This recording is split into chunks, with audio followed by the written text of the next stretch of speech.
All right. So it's been a little bit. Now Cope's here, so I'll just take it from the top. After your guys' adventure in the Cursed Keep, defeating the return of a deadly Chaos Lord, you were all whisked away into an underground ocean on board a magical longship. During the long journey, you had time to rest as fitfully as you could, as well as train a little bit, allowing you guys to level up to level 1 characters, all except Aiton, Cope's other character, who is just going to be a hanger-on as a hireling. After a solid week of journeying, you all found land and crawled out through a cave to find yourself in a radically different region of the world. Wandering around through an evergreen forest with a cold chill in the air, you guys ran into a procession of local villagers and Norsemen pulling a young woman in ropes towards a direction. After a brief conversation with the Norsemen, who were led by a Jarl by the name of, I got his name right here. Have it, I'm not unorganized. Jarl Ingvar. You learned that you were near the town of Haront, and that they were in the process of taking this young woman by the name of Morgana out to be a sacrifice for the protection of the town.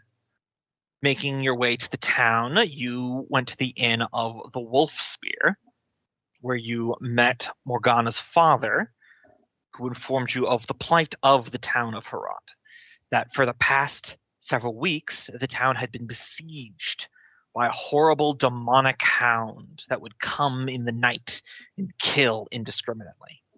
The only safety that the town had achieved is by taking one of their people, selected at random via a lottery, out to some standing stones a short distance outside of the village, and tying them there to be a sacrifice for the hound's bloodlust. That would stay the hound's hunger for 3 days, giving the town time to recover. While everyone was insistent that the Jarl is looking for solutions, our heroes, who had recently made the acquaintance of a local wanderer by the name of Barge Hands, that would be Michael's character, decided they wanted to do something about it. So they took a journey out to the Standing Stones to rescue Morgana. In the process, they had their first encounter with the Hound. A fierce battle ensued, lots of sword swinging, a couple spells backfired, but ultimately our heroes were victorious over the Hound. However, as the last blade cut through, the Hound dissolved into mist and demonic laughter, and our heroes knew that they had only delayed the beast for this night. They had not defeated it. Returning to the town, they got some rest, healed up a little bit. They consulted with a local troubadour about local legends. It is here that they learned of a landmark nearby called the Tomb of Ulfanar, one of the fabled savage kings who once ruled over this region of the world before the missionaries of the goddess Justinica came and resettled civilization. According to legend, Ulfanar had a spear capable of slaying any hound or beast, magical or otherwise, that would be still hidden within the tomb.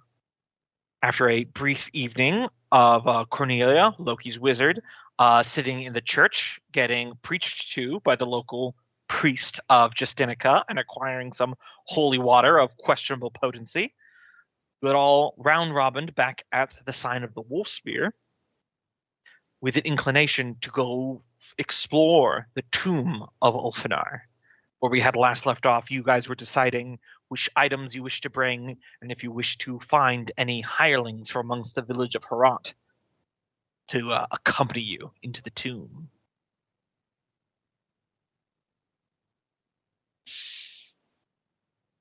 And we're just going to do that thing that we used to do where we're just going to pretend like Cope's character Samantha was here for all that, even though that we didn't actually have her do anything.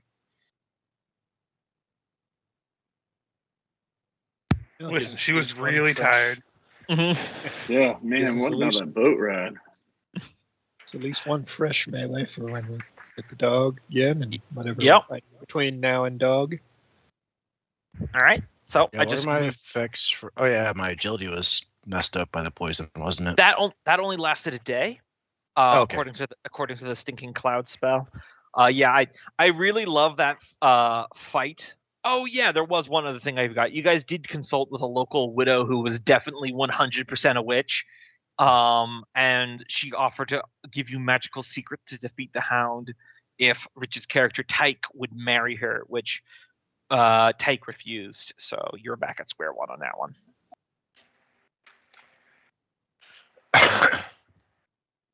Listen, they couldn't keep Tyke chained up. He's a free spirit.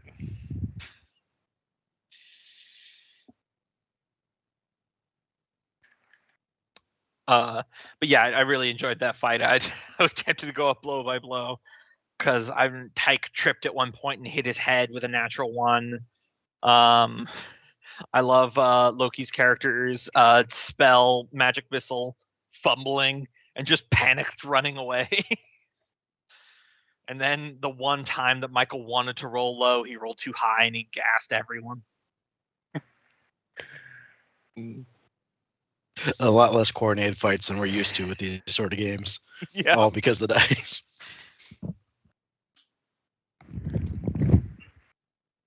Hey, you pulled out the W with no casualties, nonetheless.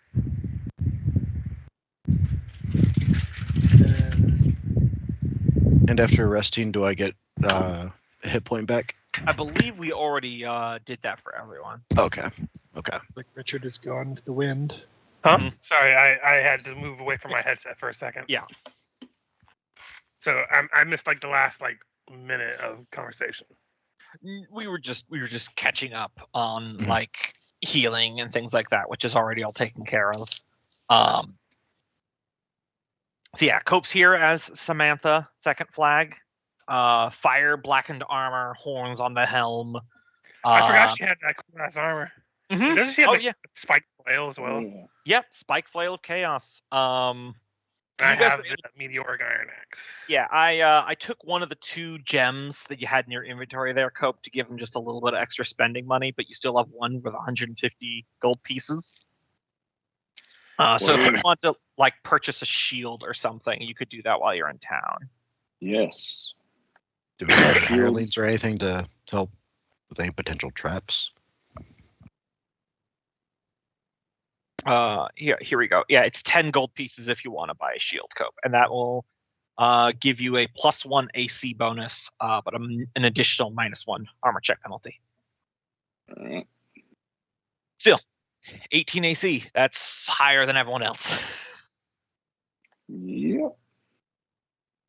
Just don't roll So I that. take it in this version, I need to trade that ruby in for 150 gold pieces in order to have some gold, and then spend 10 on a shield. Yes. How much is a hireling? Good question. Let me flip through the book here. I was gonna say someone else have to afford that. I'm broke. You do have. You still have Iton, who is technically a level 0. That I will just let you treat as a free hireling. I do have a ruby worth 250 gold.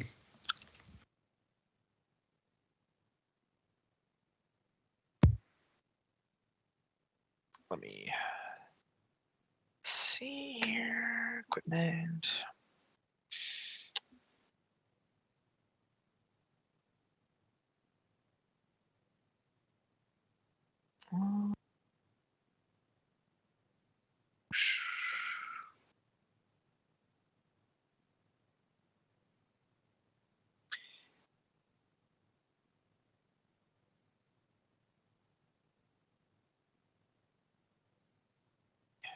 Let's see. Have to go to the big book. Command, disprove corruption, spells, magic item.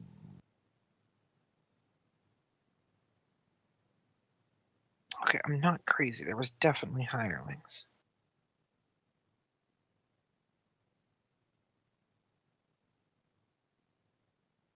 Cause I want to say 10 gold a day, but I don't want to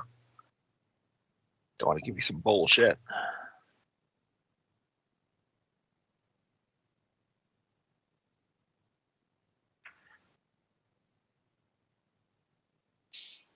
Yeah, because there's mounts.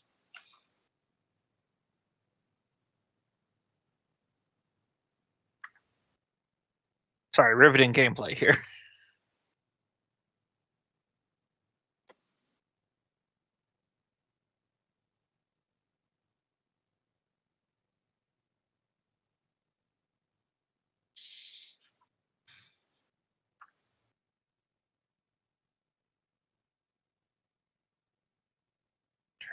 That's...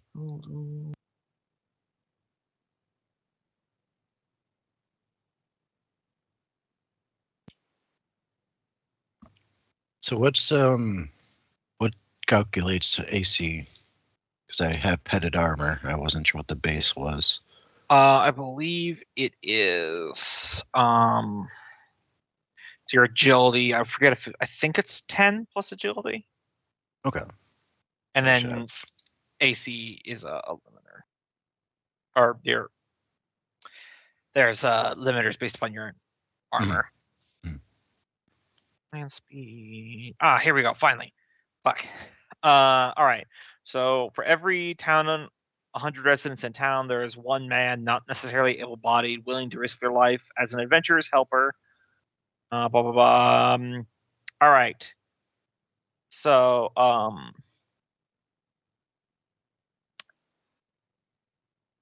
let's see.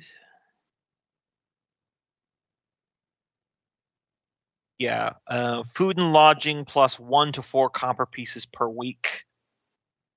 If you want someone to have better equipment, it's additional 1 to 4. And if you want them to face supernatural horrors such as undead spirits or ferocious monsters, at least a silver piece per day.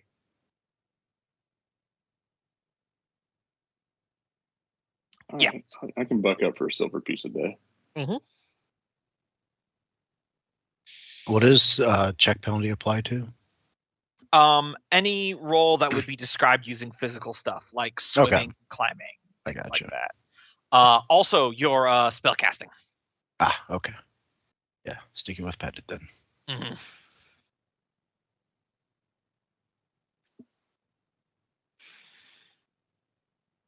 All right. So, if you guys want to have any hirelings, I'm trying to find the name of the guy here who's on your side of the wolf spear. Yeah, Brogan Haverson. Right. He runs the sign of the wolf spear inn. He can help you find some local people that'll be hirelings if you just want to have them carry some stuff. They'll just basically be 3 hit pointed 10 AC people in normal clothes. He does inform you that if you don't mind people of slightly more dodgy references but want a little bit more edge, there is another inn in the town called the Sign of the Three Rats. There's a local hangout for some more unsavory characters where you might be able to hire some people with a little more metal. Sounds more our speed for that one.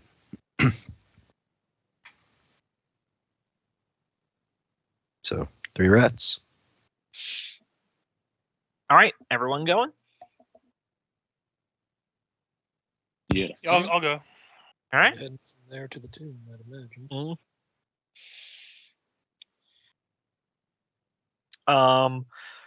It's not too difficult to find the Sign of the Three Rats. It's A5 right over there. Pretty small town, as you can see. It's nowhere near as sturdy or as well kept as the Sign of the Wolf Spear. It is a 2-story, rundown wooden building. Even from the outside, you can tell it's filthy. Rats, most likely lice. And as the in much need of oiled hinged door creaks open, you find that it looks like the rats would outpopulate the number of people in here, as there is currently only 5 people in attendance sitting around a table by the fire, absently rolling dice. All eyes turn to you as you guys walk in.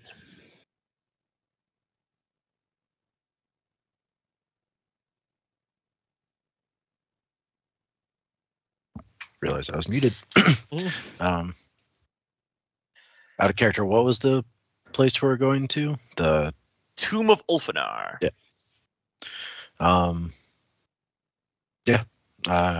Cornelia would just, if nobody else says anything, would just say, we're planning a raid on the Tomb of Ulfanar to try to beat back whatever spirit keeps coming back.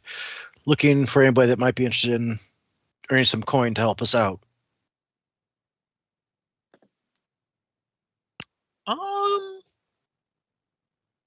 You know what? I think this is a good time to see if anyone's read the handout. Everyone give me a luck check.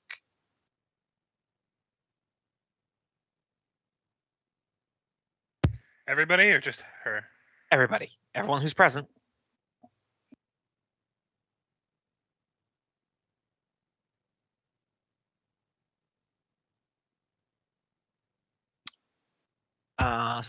So I assume a 19 fails, and I assume a 9 succeeds. Richard?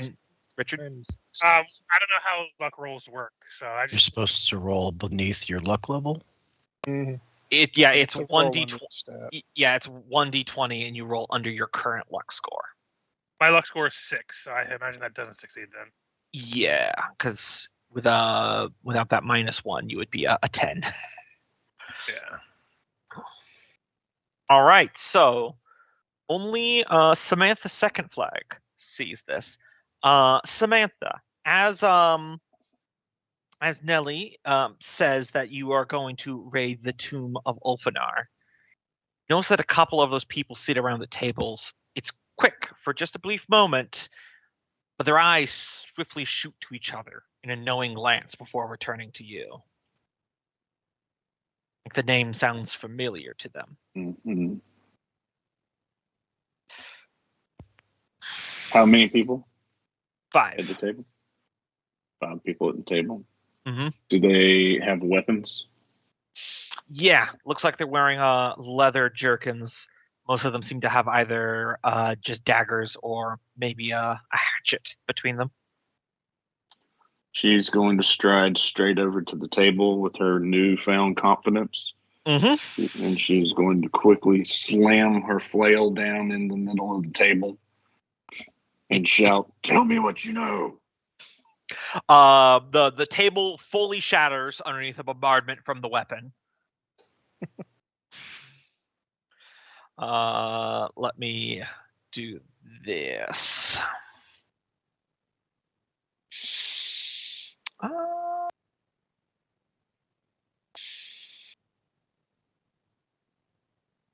Yeah.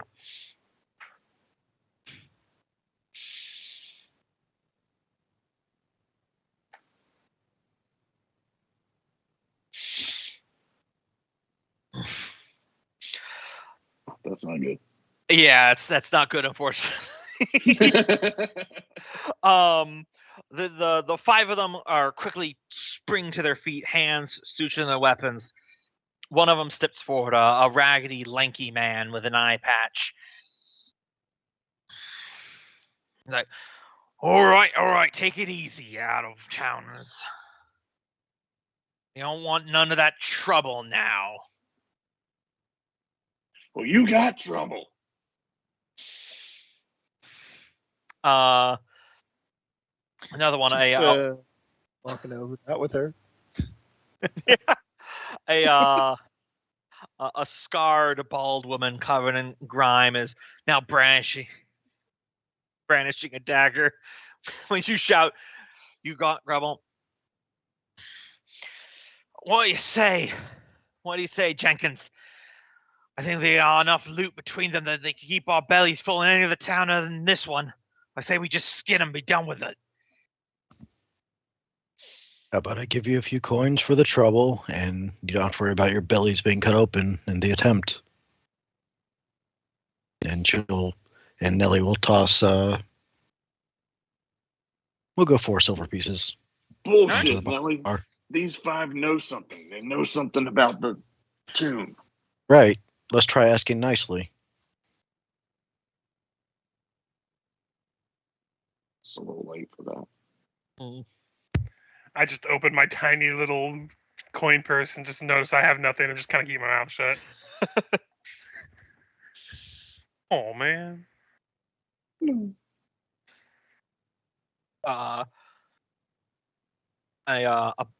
Like a tall, broad guy with a pointed nose. He's quick to scoop up those 4 silver pieces, spirit them away, murmuring to the others. The lead one, the one with the eye patch that spoke before, who was dressed to as Jenkins. All right, let's keep it civilized like here. You on another mad quest to that tomb? This will be our first. Have you been? No. Is there any sort of sense motive or? No, it's old school. That's why I Yeah. had the pregnant pause of role play to be like, Gotcha.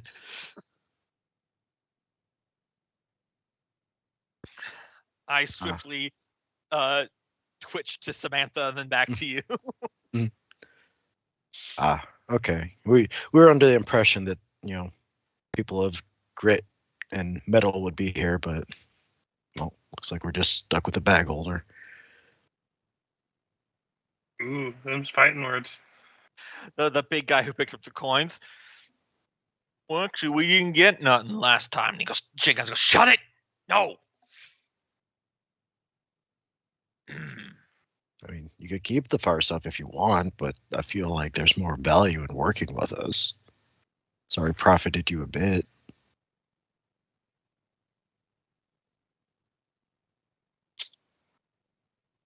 Jenkins licks the front of his teeth, thinking for a moment.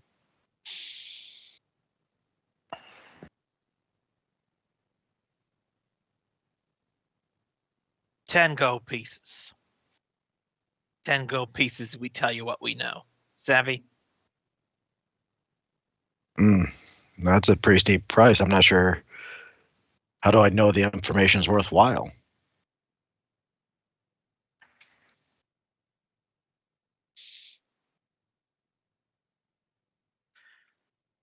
Reckon we gotta buy a new table anyway. Maybe you owe us. she would gesture towards the silver coins. Mm. Paid in full, my friend. Well, that's for emotional damage. Wolf here, patting the face of the tall guy who took the coins. He's very sensitive, like. You know how it is. Just being neighbory here in Harant.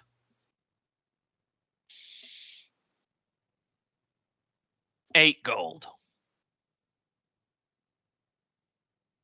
What's the nature of the information you have?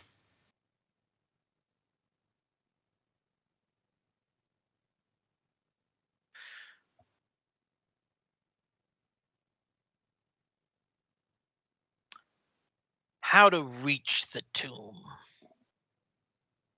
And I'll let you know that pause of thought was in roleplay too, not just me as the DM.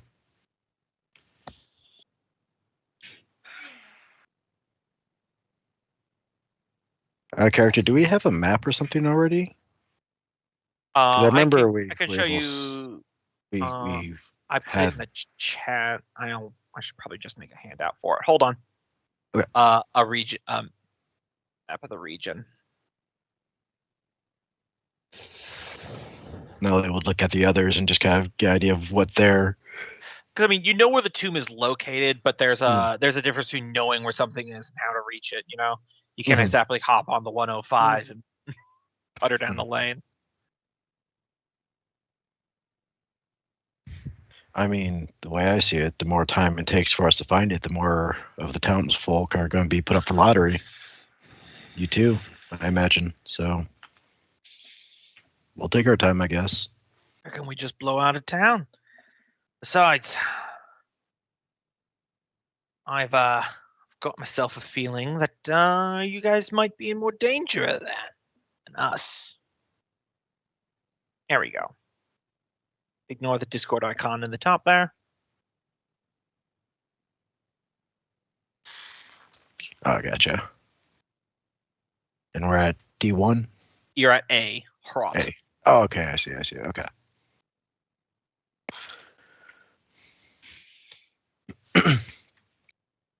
It's up the river, but then it's in the middle of a swamp with D1.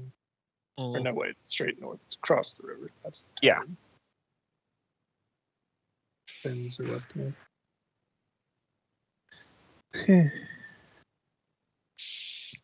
6 gold pieces.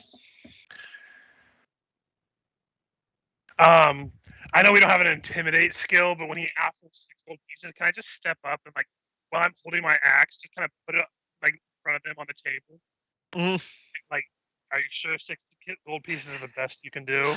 I'm I'm a rather big dude. Oh yeah, absolutely. That axe explicitly says it takes 17 strength to lift. So you set it on a separate table, which for you it's not too difficult to move it, but the table starts creaking and buckling under the weight of the weapon. You hear an audible swallow from Jenkins. 2 gold pieces.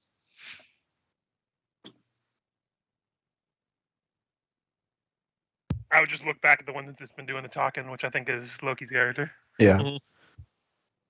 Nelly will step up and offer out 2 gold. See, now we're being really neighborly. She wouldn't give it to him. She would just kind of do that thing where she like puts it on the table but keeps her fingers on it.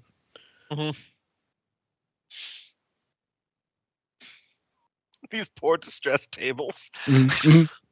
I mean, at least the most damage I inflicted was putting 2 gold coins on. Yeah, I know. Kick a table randomly. We only got the 3.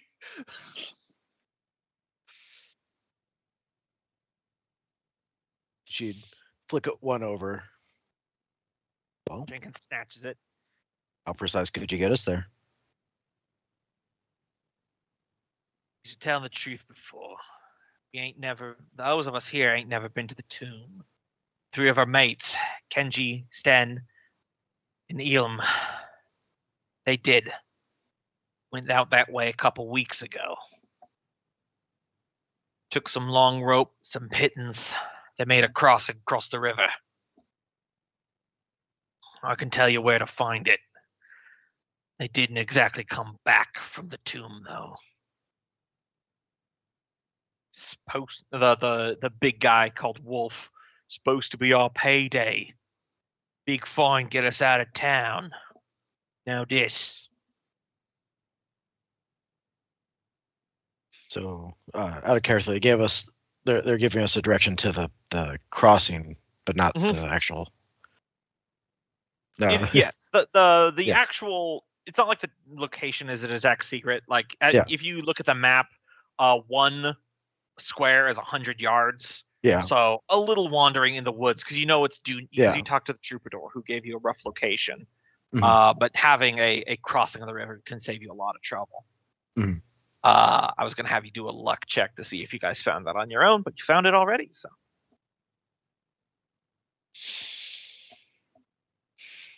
That was information for the crossing. What's the exact route to the tomb? through the fucking woods. We didn't go there. The other 3 were crazy enough to think that was going to be a big haul. Turned back from the river.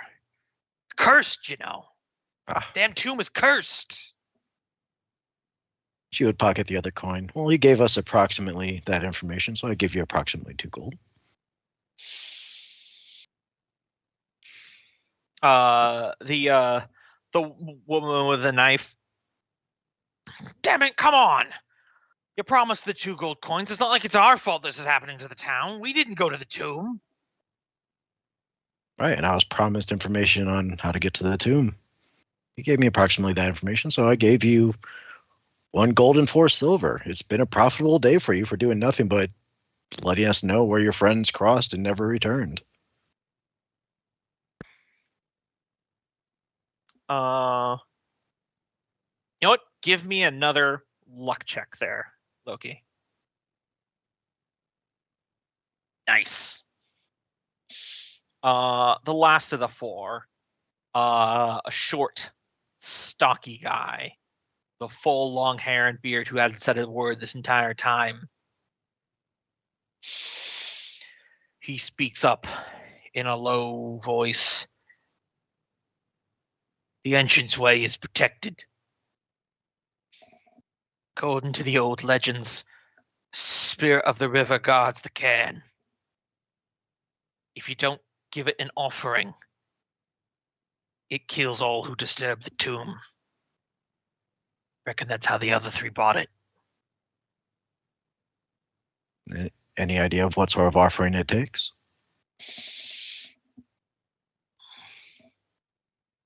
Or different stories. Looks at the hand holding the gold coin, looks at the table. She would flick a gold coin to him. Snatches it. Treasure. Warriors of old would offer weapons sacred to them. Each of the spirits of the river ain't too picky. Maybe just coin. All right, that's some valuable information right there. Thank you. He says coin as he just holds out his hand again. Yeah, basically. Man, it's James Michael isn't here. He has Charm Person as a spell. He could have just gone bibbidi boobity and got all of it. Yeah, right. Or exploded, one of the two. Mm-mm.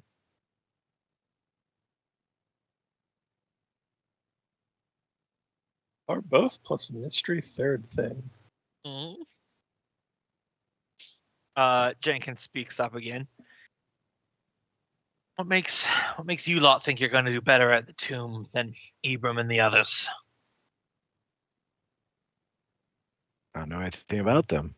I just know we've had a pretty good run so far. Both slaying a demon cult, slaying a demon, killing whoever that spirit was, at least for that one night.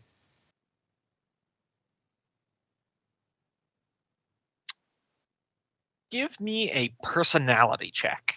So 1d20 plus personality. 3. All right. Reckon you're just going to end up like the others. I look forward to proving you wrong.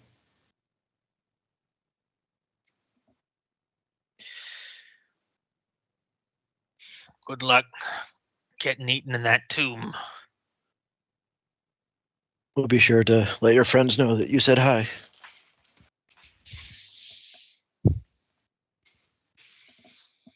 Yeah, that personality rolls to see if you could sway them to be hirelings, but a 3 is not going to be high enough for that one. That's fair. That's fair. Mm-hmm. But you can still recruit some randos in addition to Aiton. Aiton 8th flag, unrelated to Samantha 2nd flag.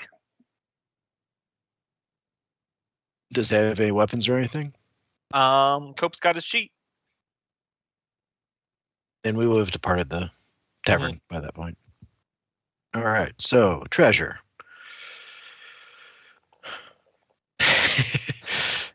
she would look around, make sure nobody else is looking, pull out the ruby.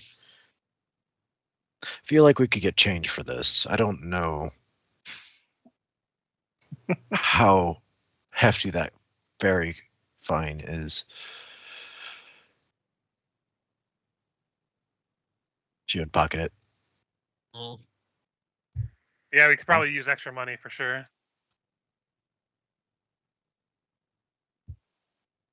So I've got some gold. I've got a decent amount, but I was going to buy Aiton here a little armor. He is looks over and he's got on a tattered shirt and he's carrying his little hand wood axe. I would let him use my battle axe. As a reminder, if I remember correctly, Aiton, the Wainwright, was the one who brought the wagon of rocks.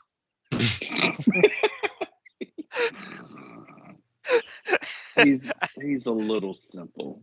And I love I loved how you guys But we love found that those about him. the vine horrors hanging over the pit, and you're like, we have a wagon of rocks, so just 10 minutes of rock throwing. Like,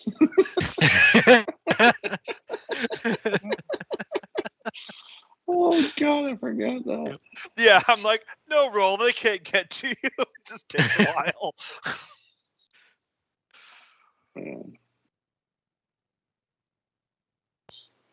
Do you think we'll need thieves' tools or anything like that? I mean, I don't know what sort of. I mean, there's already been mention of traps. None of I y'all don't know how to thief use either. them. Yeah.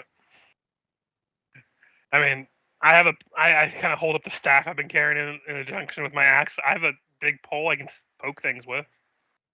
That's better than just walking headfirst into something. But yeah, one of the few things I have is rations, water skin, a 10-foot pole, and a backpack. Samantha's got a lot. Do we have enough rations at least? I have 6 days worth. Yeah, I've got and 4. the tomb, is within just like a couple miles. It's definitely a day round trip. Okay. Okay then. I think I'm good to go. But even if we camp there, I should have enough. I got a pound of herbs still yet. Is that smokable? Do I need papers or anything? Let's save that for the victory party. All I right. myself am out of herbs, so I think we're both herbalists, aren't we? yeah. I think we're all herbalists mostly. Yeah, I think it was like mostly the herbalist party. Mm-hmm. I forget. Is there like thrown weapons or anything? Yeah, there's like throwing daggers and stuff. If anyone has some weapon or money to spare, I could use some like thrown weapons because I have an axe, but if something's out of my reach, so yeah, looks like daggers it. So if someone has like I don't know 6 got gold, some so I can get a cash. couple daggers. Yeah, let's go shopping. Is Yeah, there a especially- blacksmith in town? Yeah, we don't. I'll do what I did last time. We don't have to necessarily role play this out specifically. Hrot functions very much on cottage industry, where you just have to go to like the tanner and the blacksmith and the felcher. We don't need to go through each and every one of that. Do we have a handbook for items? Um, So we don't have to talk about it. I can just look it up. Stuff from page 75. Yeah, yeah, thank you. I have it on page 72 for like the table of weapons, but Am I missing the? we could use a crowbar maybe if anyone has money for that. I put the PDF in Skype chat. Go. Okay. So again, do we want to just cash in the ruby and get a bunch of gold, buy what we need, and save the rest for whatever it costs to cross the? I think river? so. I doubt we're going to spend 150 gold to prepare. We're mostly covered with weapons and armor for what we need for that. Yeah, I don't intend to spend a lot, but I am. If Iton's gonna be put into the fray, I'm gonna at least get him some kind of armor. I'm gonna get a ranged weapon while we're at it. So. If he said anything specific about that. But yeah, I have 5 silver pieces, so anything that I could get, someone else would have to spot me some cash. I mean, like I said, do we just want to take from the ruby? Well, that's what we said, yeah. So. Yeah, that's what I'm saying. So spot you some cash. We have a 250 gold piece ruby, so we have. Oh yeah. Also, just so you remember, Loki, wizard weapon proficiencies are a dagger, a longbow, a longsword, short sword, short bow, and staff. Don't want you to pick up a crossbow thinking Pathfinder. And, good call. Good call. And there's no such thing as armor proficiency in this game, so you can get whatever. And the rest of you are warriors who can logically use everything. I think I'll get a short bow. I would like to get some torches, torches and a crowbar. Here, you can have my crowbar. Okay, well that's it is me for that. But I'm trying to think of anything else. Like torches are cheap. I can afford those myself, even on my meager amount of money. We could also maybe use a grappling hook in case we have to climb something. We can throw it up. Yeah. That's Here, gold. you can have my grappling hook, and here's 50 feet of rope. Sweet. I'm good. Never mind. So just 6 gold Alright, for my I'm- daggers. I'm gonna take those 2 off my equipment list. I got way too much stuff. Mm-hmm. Do you say we have a grappling hook, or do we still need to Yeah, buy we one? do. We do. Okay. We got one. I have a lot of strength. I'm sworn to carry your burdens. And if you I need like to carry more, that's what the hirelings are for. Or Iton. Right. Mhm.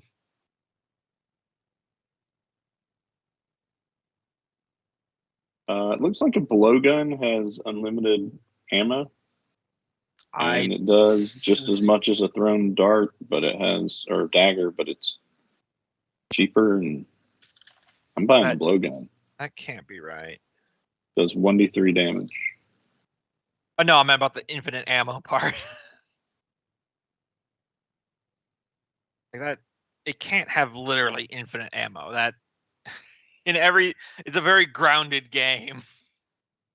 It's unlimited. It's a magic blow dart. Usually it's slings that have no cost for ammo because you can literally pick up a But rock. they have sling stones listed. So They really do. I'm gonna say blowguns basically function with their equivalent of arrows. So 5 gold pieces for 20. Oh, that's so expensive. We're gonna have to go sling then. Just want it to be different. Should have played a thief. Blowguns do extra damage for thieves. Oh, sling's perfect. It does as much damage as a dagger. So here you go. I bought you a sling and 30 stones. And it's got a way better range increment. But 160 feet. sling go off of agility in this or no? It goes off of agility. However, according to this, what it says right here, when you're within close range, so 40 feet or less, add your strength to the damage. Yeah, but I have no agility modifier, so when I throw a weapon, go off of my strength, or does that go off agility anyway? I believe it still goes off of agility. Damn. Okay. Yeah, there's a ranged mod versus a melee mod. Mm-hmm. Probably why I didn't have Benefit to a sling and sling stones is that they're very small, so it's pretty reasonable your character could just keep it in a back pocket for an emergency. Okay. Yeah. Well, yeah, then I'll just do the sling instead of the daggers. Then it's 1 gold piece for 30 sling stones. Yeah, I got him a sling and 30 stones. Mm-hmm. Did you say you Anybody need else? armor for our companion? Yes. What armor are you getting him? Oh, they don't have prices. Oh, Yes, here they it do. is. Yeah, I'm sorry. I'm used to it being on the left side. Yep. I think the only stuff you really couldn't find in this town is like half plate and full plate, which are logically the most expensive. But you know, We could full have 4 of plates. those. Full plate's usually bespoke, but like leather and hide is no issue. That kind of thing. Oh yeah, he can have some hide. That's a good +3 for only $30. Mm-hmm. Okay, I'll take that out the ruby. Oh, okay. Thank you. And keep in mind about armor is you see it has fumble die on the table. So if you roll a natural 1 when you perform an attack, that's the die that you roll on the fumble table to see what happens. So the lighter your armor is, the smaller the die, the less worse the result. So for example, if you're unarmored, it's a single D4. But if you're in full plate like Samantha, it's a D16. And because you have a shield, it's an additional D8 to that result as well. I ain't scared. Just because I never know when it's going to be useful, I bought myself a large sack. Always smart. Because remember, guys, this is old school style dungeon crawling. If you come up with a really creative use for something, it just automatically succeeds. So, Do they have like any silvered weapons here? you know what? I'm gonna actually say no because this is not like a very bustling town. It's like a village. Silver would be quite pricey for them just to have hanging around. Still silver tipped weapons though, or silver tipped arrows? Because those are on the. Yeah, I'm gonna ammunition say they table. probably don't have those. Okay. Not in like werewolf country. Fair enough.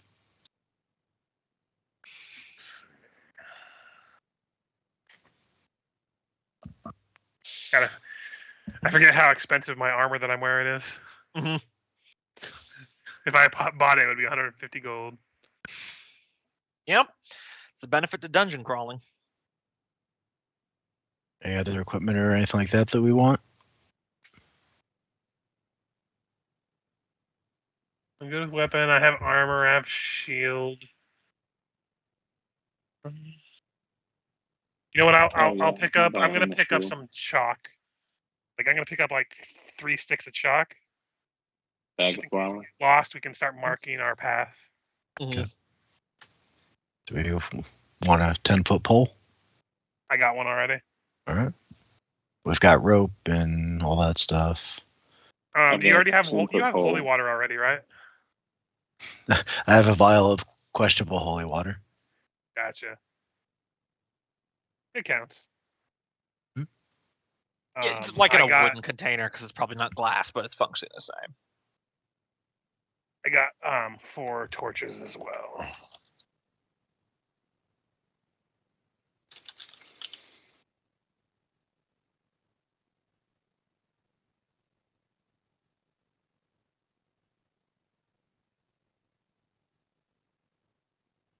Just let me know when you guys are ready to move out, when you're done buying stuff or hiring folk or whatever you want to do. If you have a 12th strength, do you get a bonus to hit? No, you need to have 13. Okay. Yeah, it's everything slightly bumped up 1 step from Pathfinder. Oh, but your luck bonus can give you a +1 to attack. Yep. And then you have an additional +1 from your luck for your flail, because your warrior's favorite weapon, you selected flails. Mm-hmm. So it's additional +1, and then your flail is then magical. Got it.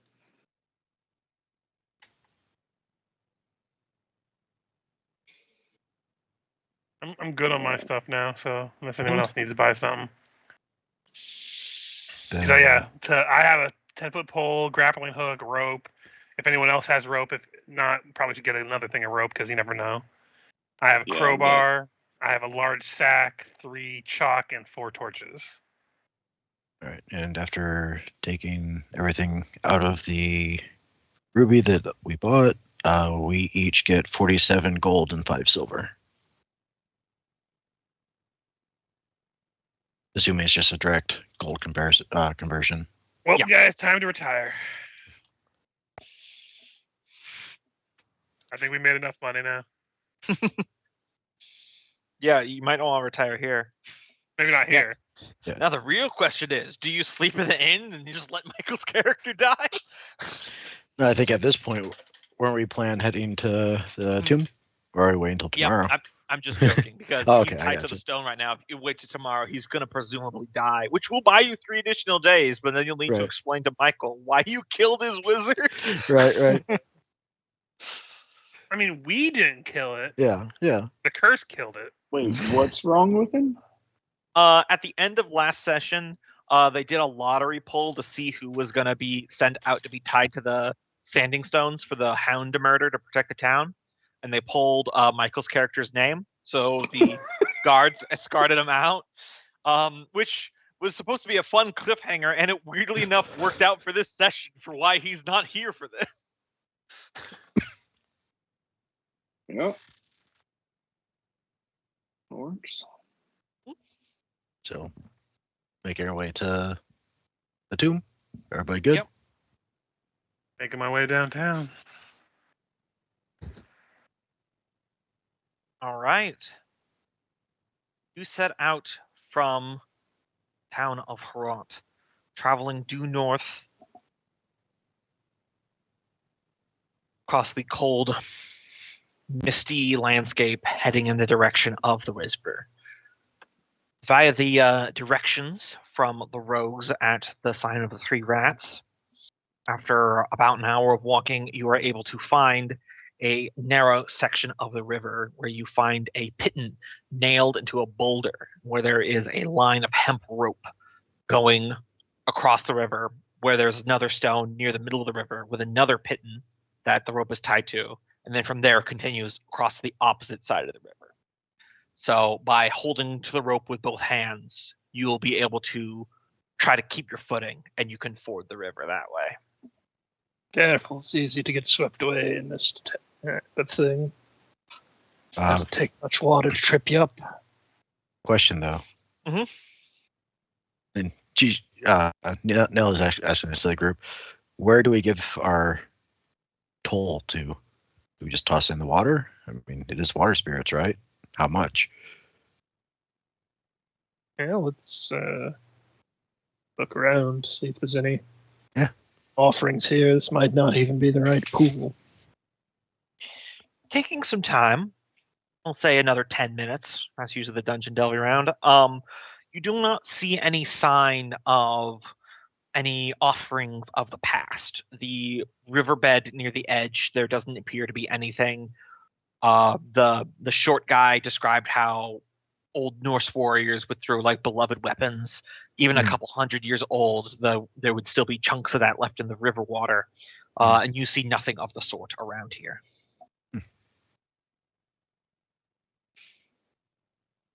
Well, this seems like a place as any, so what do you think? 5 gold? Per? Didn't they say they wanted weapons and stuff? Treasure. I just do that Antimon to try to recall what specifically the dude said about the place to offer up stuff. The exact roll 14 is definitely high enough, as he said, according to the stories, that the front of the tomb is sealed, and anyone who opens it will be attacked by the spirit of the water if offerings are not offered to the pool in front of the burial cairn. Oh, burial cairn. I gotcha. You damn fools. It's the river. It's a pool in front of the tomb. Oh, well, I mean, this is a sort of pool, and from our perspective, it's in front of the tomb. Listen, from my perspective, the Jedi are evil. But do you have the high ground? All right, then. Let's cross. Oh, wow. That was tremendous combo.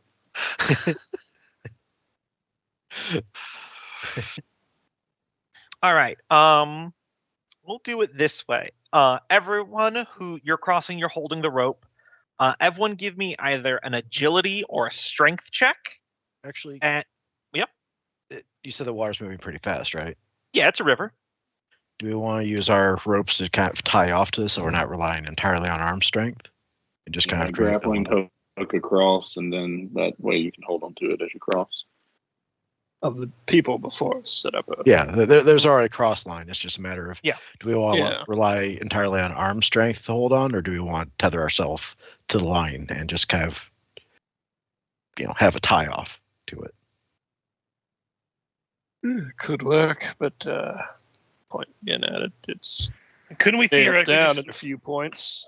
Couldn't we theoretically just have it tied to say the belt loops of us each, and have it kind of swirling around the tie-off rope that they have, so that way, if we all fall, that still we're kind of looped onto the rope that's guiding us.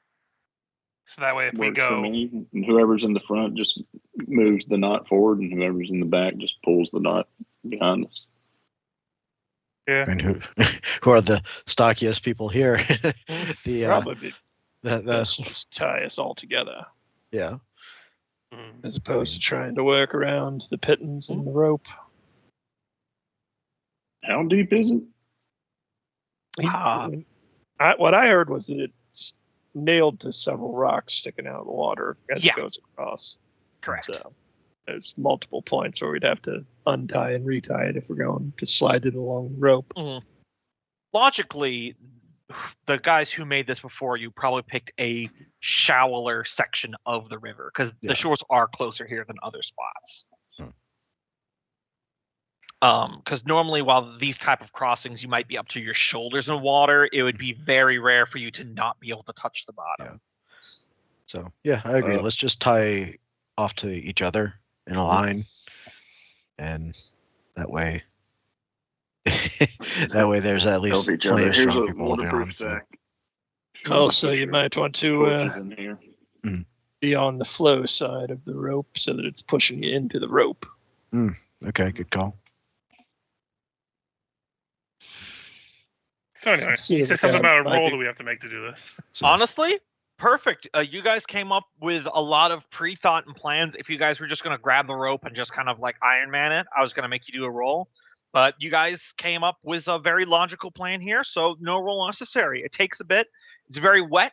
It's very cold. You definitely get headbutt by a fish at one point. I bite it and I carry it across. I was gonna say, who did the headbutting? It jumps out. You just see me turn like a bear with it in my teeth. God dinner. Fish come at you, you headbutt to stun it, and then you grab it with your mouth. Caught dinner, guys.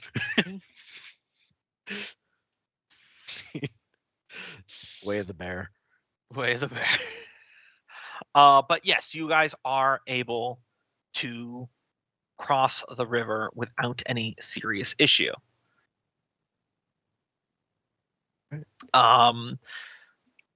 After a little bit of drying yourself off, you're able to continue pressing north into the nearby forest till there's a clearing. I'll read the description here. The forest breaks at the edge of a steep slope, revealing a narrow vale below. Set in the center of this vale is a large earthen mound, topped with tall grass and shaped like a long serpent.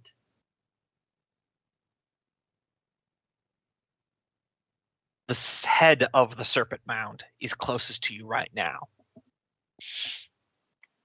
So I'm going to ask you guys this right now. I kind of wanted to try doing the thing where I describe the rooms and you guys map it out as you go again. But if you guys really don't like that, I do have an actual battle map of the dungeon prepared. So if you guys are against it, we can just start with that. If we are partway through the dungeon and you're just not feeling it, I can swap us over. Want to see how you guys felt. Might as well try the mapping. All right. I'll move you guys over to the screen I had prepared there.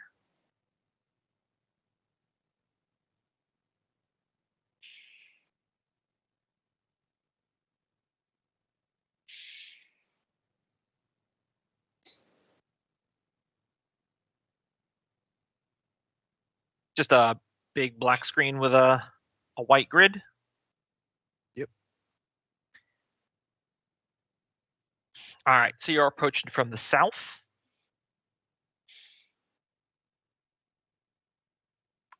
So you're near the front of the serpent's head. I'll read the next description for you. Two silvery streams cascade down either side of the serpentine hillock, joining to form a shallow, glittering pool at the head of the enormous mound. Across the pool, set into this earthen mound, is a large circular stone, decorated with serpentine spirals worn by time. And remember, this is old school, so feel free to ask lots and lots of questions before you do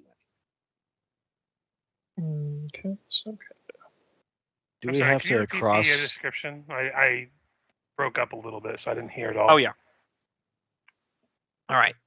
Two silvery streams cascade down either side of the serpentine hillock, joining to form a shallow, glittering pool at the head of the enormous mound.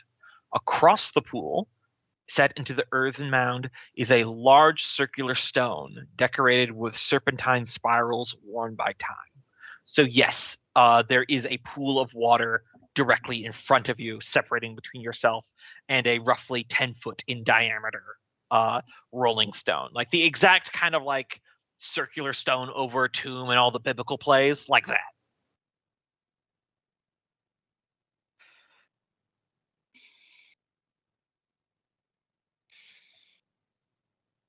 something like that. Oh man, I should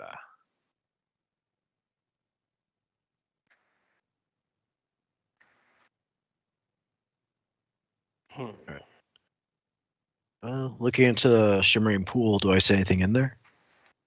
Let me see. Yeah, the pool's about 1 feet in depth with white sandy beds with mica that causes the pool to glitter and sparkle. Looking down, you see small little lumps slightly buried underneath the white sand of the pools. They look like bundles of some kind.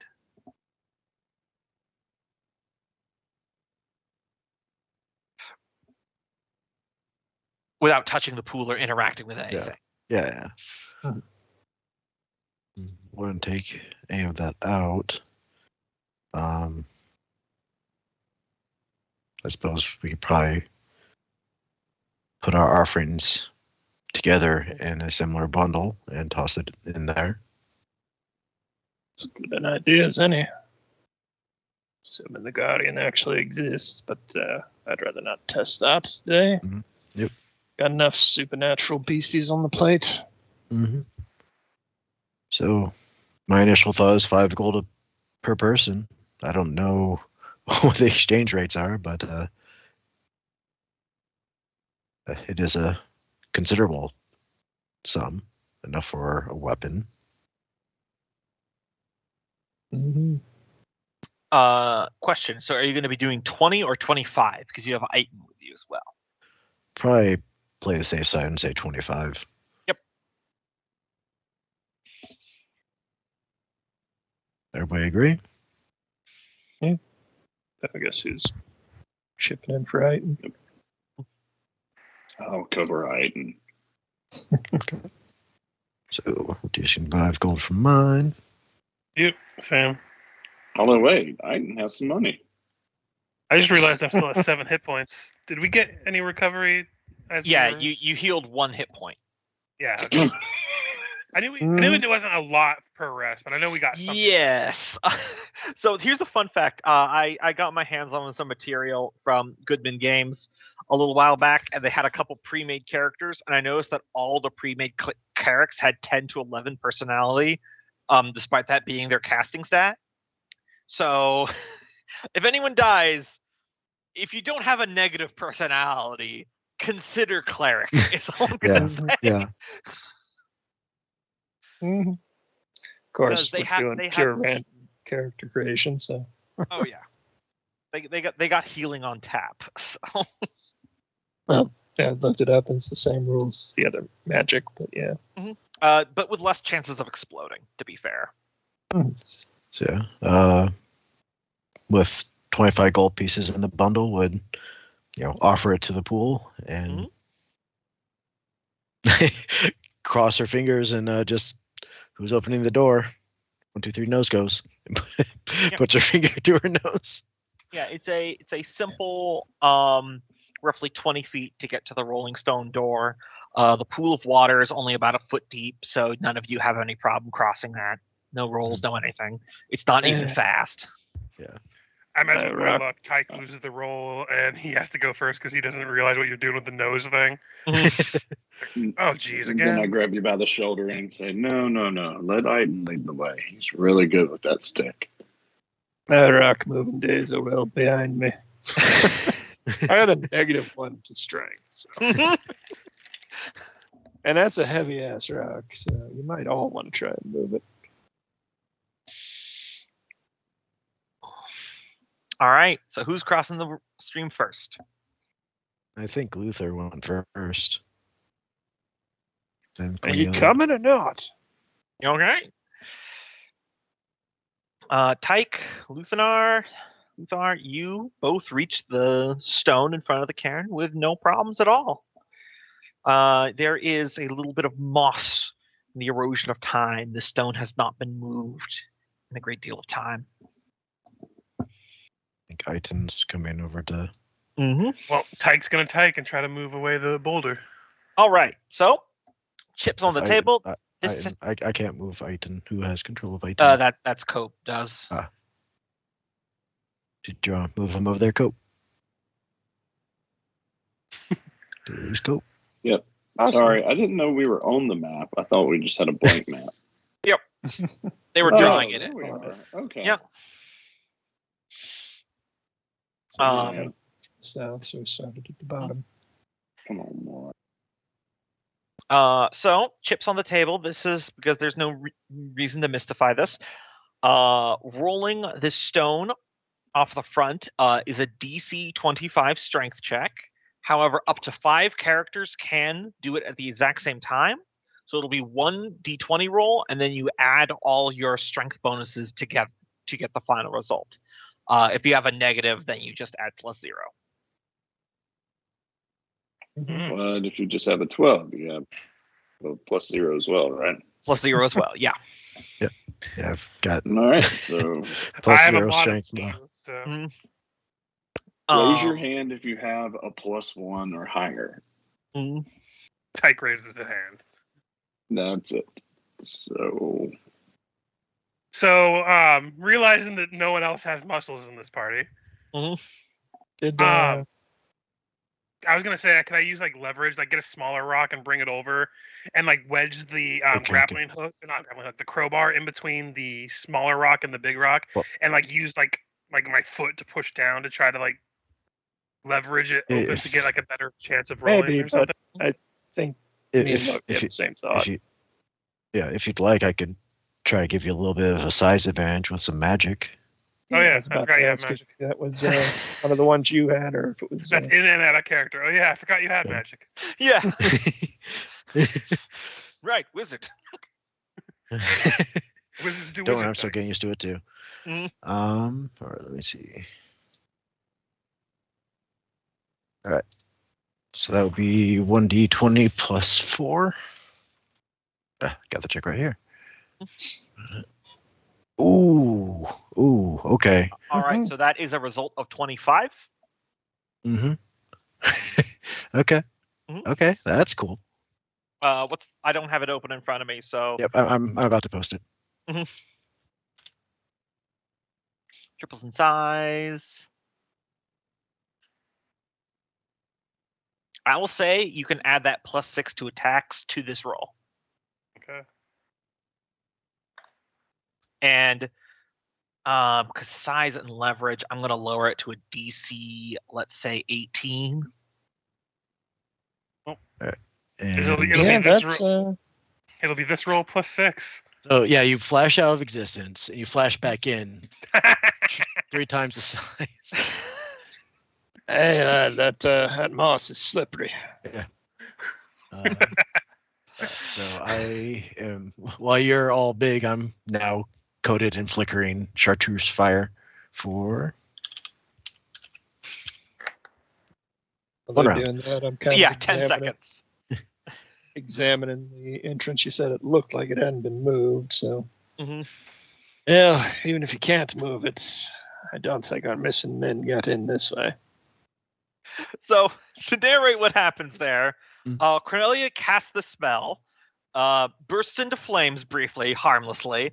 I'm going to say the reason why you get a natural 1 here, Tyke, is because you were in the midst of that like rock and crowbar plan. When Cornelia's like, I can use magic, and you're like, oh yeah, I forgot you have a spell. And then you blink out of existence, and you blink back, and you're now 15 feet tall, and you just fully headbutt the mound, and you're like, ah! Ooh, that's gonna hurt. Dad, I know they say to use your head, but I don't think they mean that. No damage, no penalty or anything. That's not that kind of roll, but still.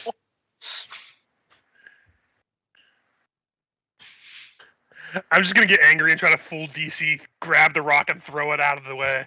Yeah. Now I'm just bad and embarrassed. Yeah, do it. Nope. It's so slippery. I mean, you're making it move a bit, but like you're saying, it's very slippery. I wipe my hands from the slime onto what's the Iton's clothes. Oh, guys, come on. I don't know if I can just keep randomly attempting it, so. Let's see. The enlargement spell lasts for 1 turn, just 10 minutes. I'll say another 2 attempts, and then the spell will expire. Okay. So this next one, I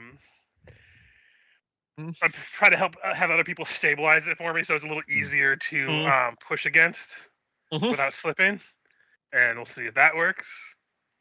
That'll be 26. Yeah, that'll definitely do it. Because with your enhanced leverage, I lowered it to DC 18.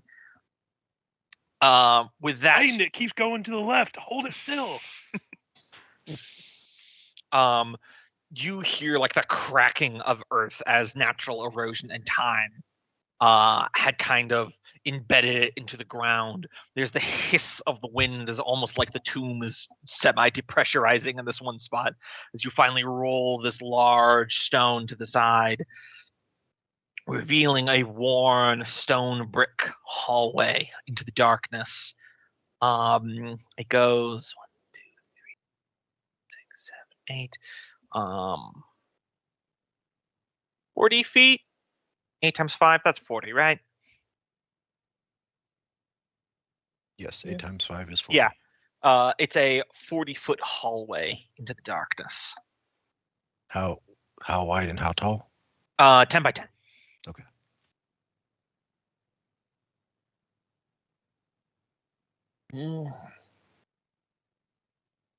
Yes, so I already came here. Who's going first? And did anyone remember to bring a lantern? We've got torches. Yep. Tyke would have to crouch down, but he'd be good to lead the way. Well, I imagine we'll wait the 10 minutes and so I'll get shorter. Because otherwise, If you want. Yeah. it'll be a little As hard I for say- us to fight in there if we get into an encounter of any kind. Well, it says Yeah. you triple in size, and I assume Yeah. since you said Tyke's a big guy, he's like 6'2" minimum. So Yeah. you're well over 15 Yeah. feet tall. So you'd be crouching with your back against the ceiling. Yeah. So I wait until I But straighten you down. do have additional 20 hit points.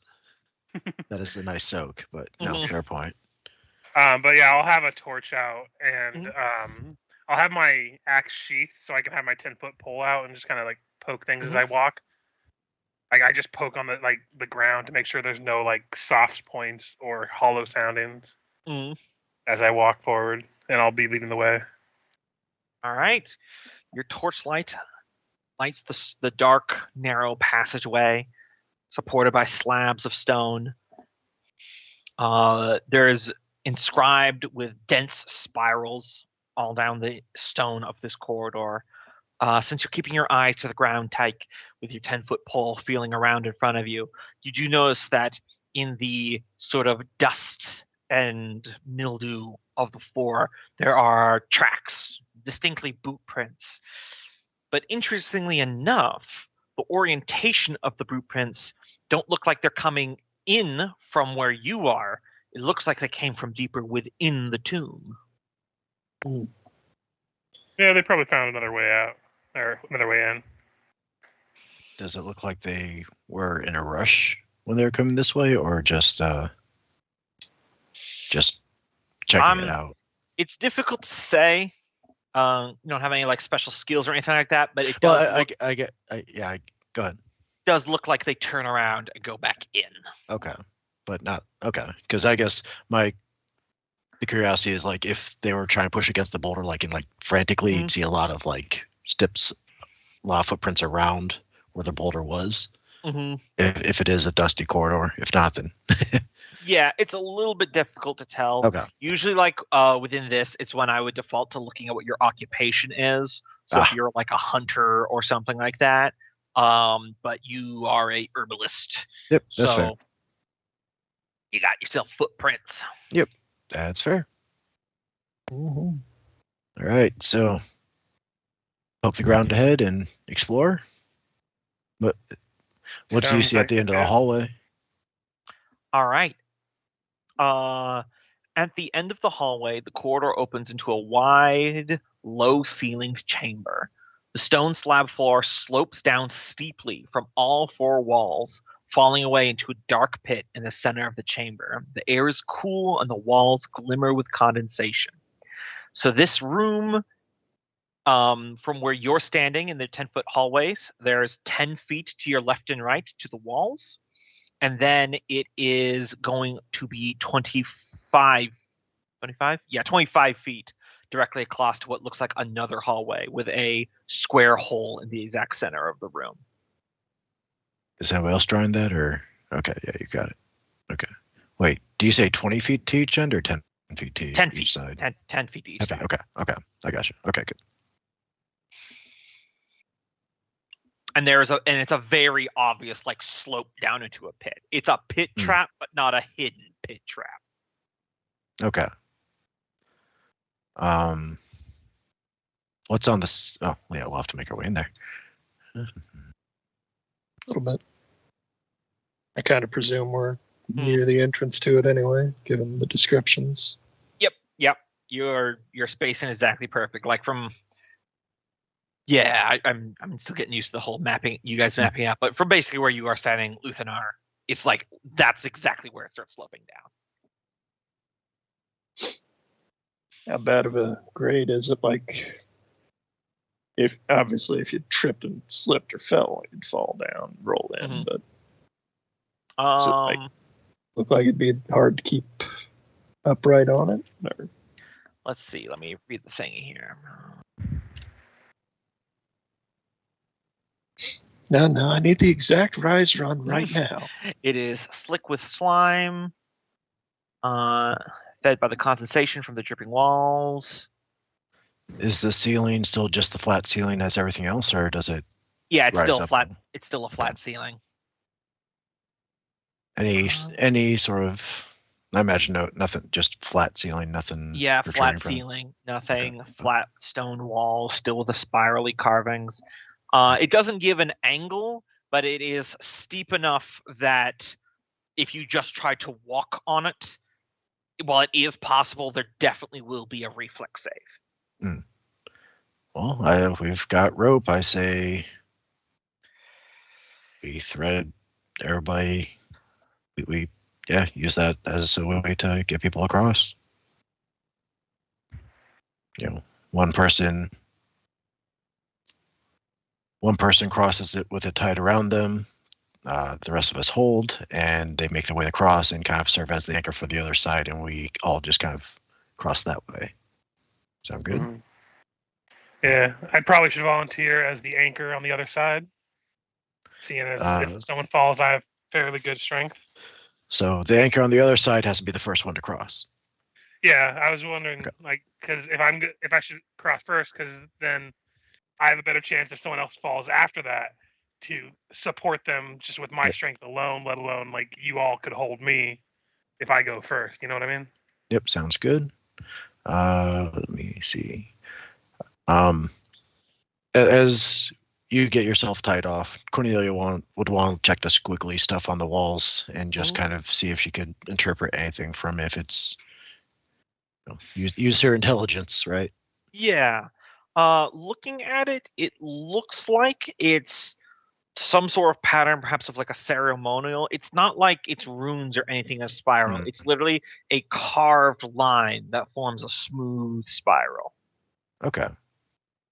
But find no suggestion to any greater meaning other than just decor? I do not believe so, no. Okay. Right. It kind of matches the snake motif on the stone door out front that you rolled aside. Okay.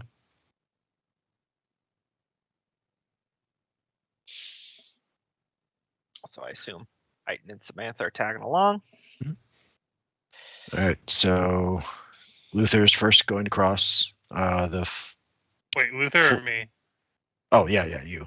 Tyke, and the four of us are going to hold on to the line. Sounds about right. Like, and I might have missed. It goes into a pit, or is it just like?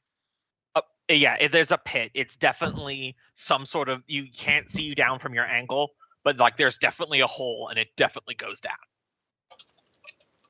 I mean, you obviously be careful.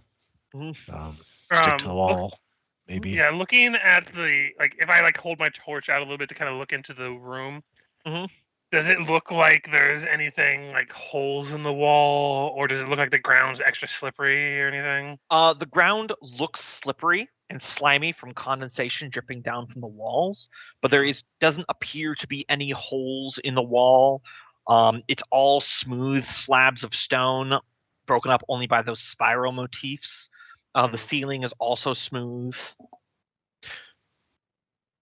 If Can I take my? condensation's real quick, ahead. if condensation is making this slippery, can we use the torch to make the path a little bit drier? That We would can just take take our time. I imagine. It'll take a while, yeah. Mhm. Yeah, that's true. We have an easier way to cross. Well, I was this gonna way. say what I could do if it's possible. My axe is very heavy. Could I just like break a little bit of the ground to make it like have more traction? Yeah, absolutely. So I just take the axe Okay. and I just like crush it into the ground a couple times to Mhm. kind of just make it more coarse and more easy to stand on without slipping. Nice. And I just do that Mhm. every few steps. I just like have you guys hold the rope tight, and I'll just like hack a couple chunks out of the ground. Mhm. Okay. Nice. Yeah, I think that's a really good plan, especially since we have established that your meteoric iron axe is very heavy. Yeah. So this is exactly the kind of thing it could do.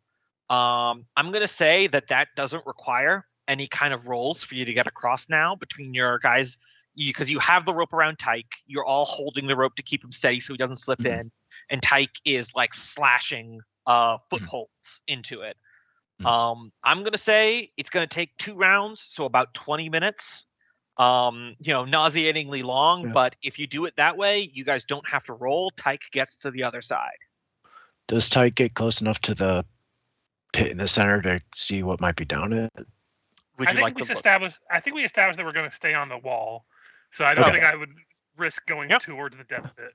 That's fair. Tyke's trying to play it nice and easy. Yep. Mhm. Yep. What does Tyke see on his side? All right. Tyke gets to the other side. You see another long hallway, just like before, 10 by 10 stone. This one is, let's see, from where you're standing included, it's 3, 4, 5, 6, 7, 8, 9, 45 feet long. However, this one has a couple branching doorways. Your torchlight doesn't quite cover the entire thing. But from where you're standing, there is a 5-foot gap to your right, and then the next square after that to the right, it looks like there is a doorway there. So it's to his immediate right or further down? Like it would be like this area right here, kind of. And then 10 feet beyond that, there is another doorway to your left. And that's all your torchlight can illuminate, other than the vague length of the hallway. Gotcha. I was just holding the ruler on there so they can map it out. Forgot to click off at that time.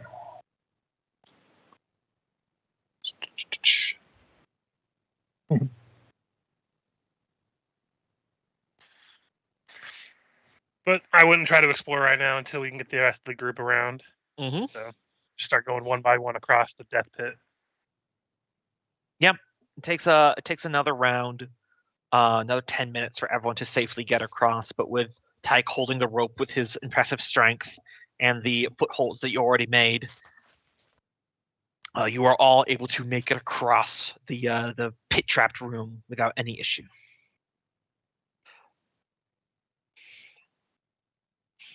Good job. Mm-hmm. I'll just step right here so there's room for everyone else, since I will be leading the way anyway.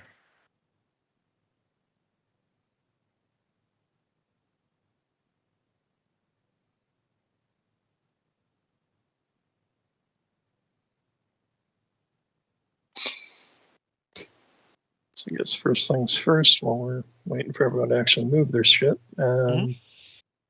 What's this hallway look like here? All right, the one to your right there, there are steps 15 feet down. So it's steps going down for 3 squares. And then it looks like it has a hallway that bends towards the south at the bottom.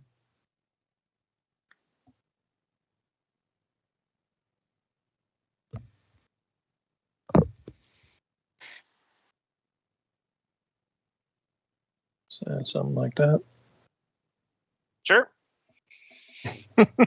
I have to remember the old school way where I'm not supposed to be like, no, that's correct. No, that's wrong. Otherwise, I should just move you guys to the map. Mm-hmm. I'm trying to play it old school just to see how it vibes.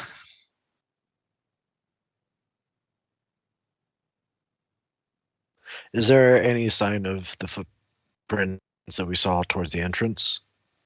Let me check, because there's definitely some in the hallway there. Yeah, I want to But I see want if we see anything before we get too deep. Hmm? Or we start trampling over everything. Yes, you actually do notice there is some footprints of dried blood leading up the stairs from down that hallway to where you are. They're going up and into the hallway and going into the next door.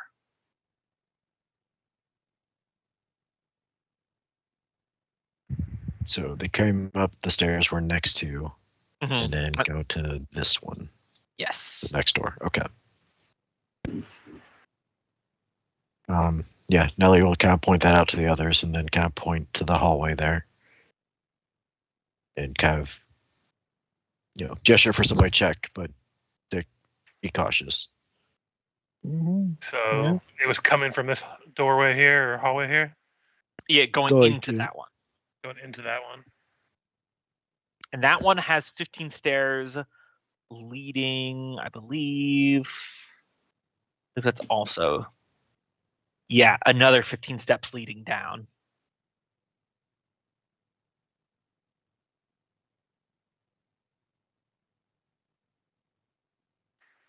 And then that looks like there's another room beyond that one. Do we want to investigate where they went to, or? Yeah, I think that if they're still alive, they might have some information about this place.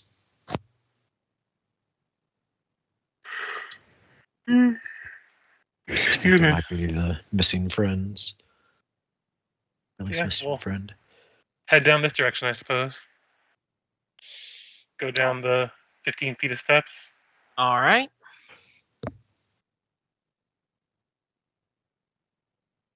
Oh, sweet! I have a big blue headband now. All right. I'll read the description here. The worn stone steps descend into a circular cave wall. Descend into a circular cave walled by tall stone slabs, inscribed with dark runes. In the center of the chamber is a collection of stones topped with a slab resembling a table of an altar. On top of the slab, it is a thick skull of an enormous bear. So this room is circular, and it is 25 feet in diameter. Mm-hmm.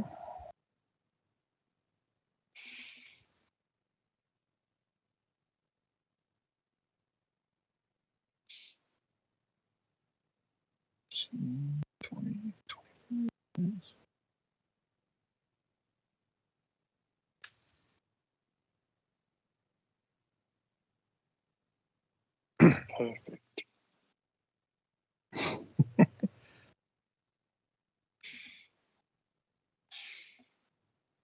What you want to do, Tyke? The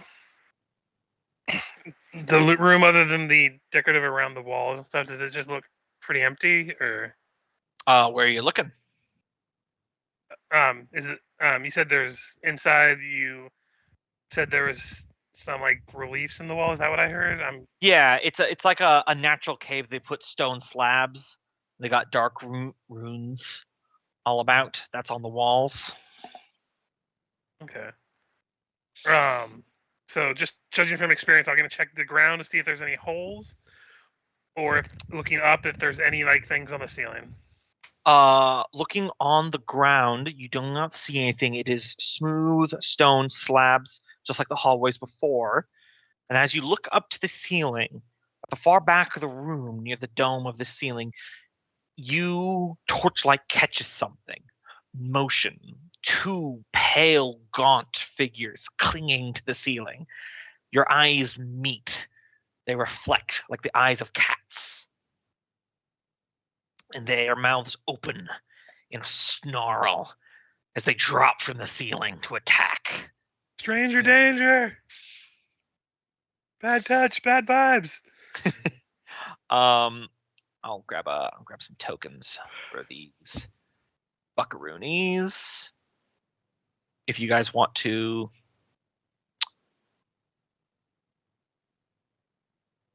Initiative. Yep. I don't remember how we do initiative. Just initiative button. 1d20 plus, yeah, or the initiative button.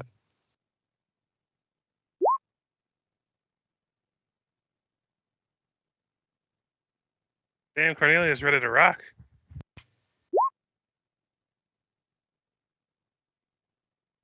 Every time I see her name, it just makes me think of, oh my god, it's corn. Right. And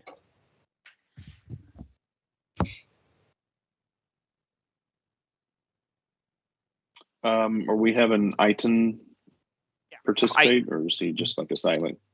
he can be a part of this. I don't mind. Depends if we want him to die or not. Yeah. Well, he may stand in the back and throw rocks. Always a valid option.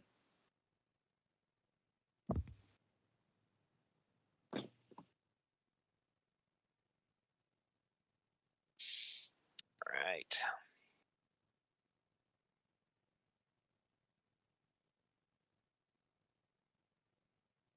Everyone up there? It looks like Mm-hmm. All right. Cornelia, you hear Tyke call out stranger danger at the bottom of the stairs. Because it's a 15-foot decline, you definitely don't have eyes on anyone except for maybe the back of Tyke. Okay.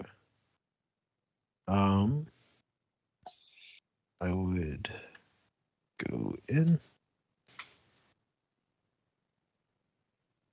and get behind Tyke, and what I see in at that point are they you see the two gaunt ghoul-like figures clad in ragged leathers. clearly hostile, I imagine. Oh yeah, they don't look friendly. All right, let's hit him with a magic missile. All right.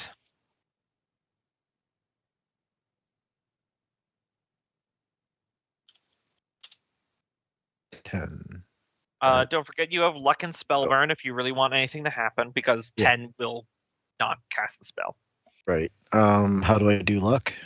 Or I just add it. You inflict luck damage upon yourself. If you remember, it's in the handout. Right. Rule reminder. Okay, yeah, that's right. Let me. Also, it was worth pointing out spellburn. If you stamina damage yourself, that does not affect your current hit points. That's a Pathfinder thing, not a this game thing. It'll affect your fort saves, but. Okay, I'll take 2 spellburn on agility. Okay. And I'll bump it up to 1 point of damage. At least it hits though. Oh yeah. How do you harm yourself to enhance the spell casting? Because if you don't give something, I'll roll on the table. Yep. Targeting. I think you should let him roll on the table and see what wackiness happens. That's just me. Yeah, I'm down to check out the table. Hopefully it's not too harmful. Let's see, because it's always going to be it's always just going to be what you already sacrificed, but let me find that table. Counter spell, Mercurial magic. Oh, here we go. Roll me a D24.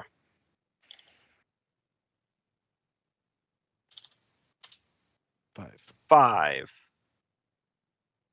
The wizard must yank out their hair and burn it. Okay. Yeah. Basically, it takes a chunk of their hair and tosses it into the torch light that Tyke has. Wait, takes a chunk of my hair.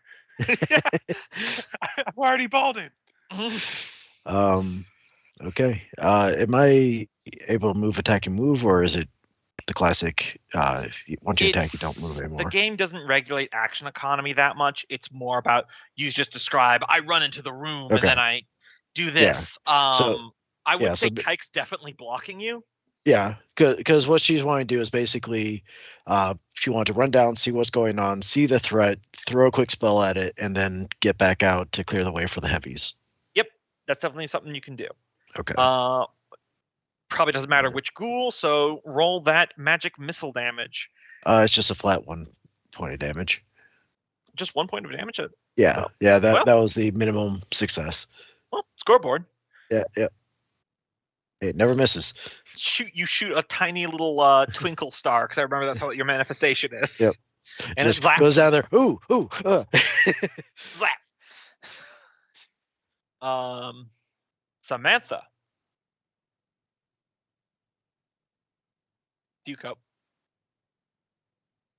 As Cornelia, sorry, I didn't realize I was muted. While Loki was still going, as Cornelia was coming up, could Samantha say, "Back up a little more, give Tyke room, let him come out here.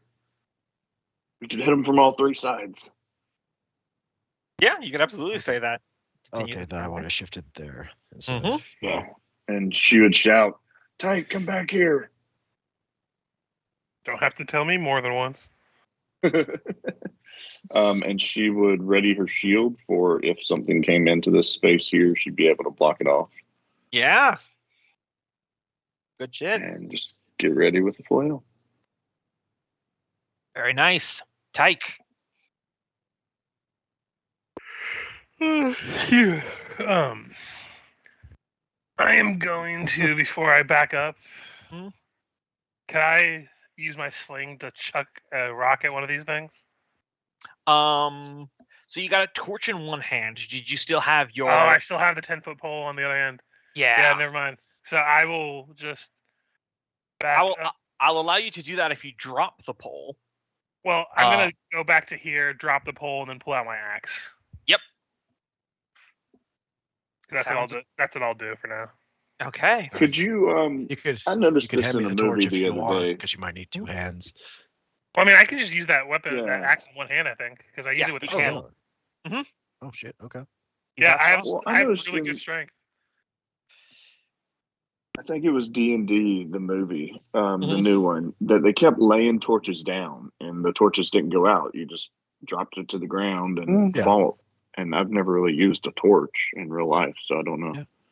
It's a burning piece of wood with, tar and pitch strapped to one. It depends on depends on what it's made toss it behind us so it doesn't just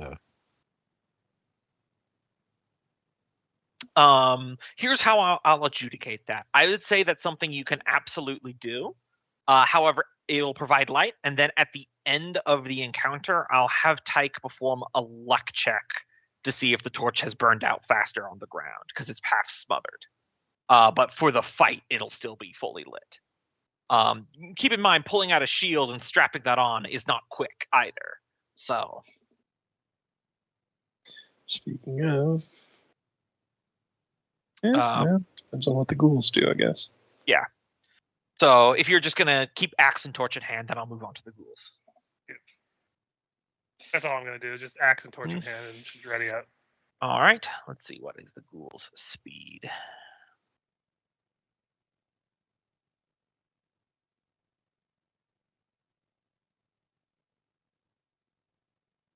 All right.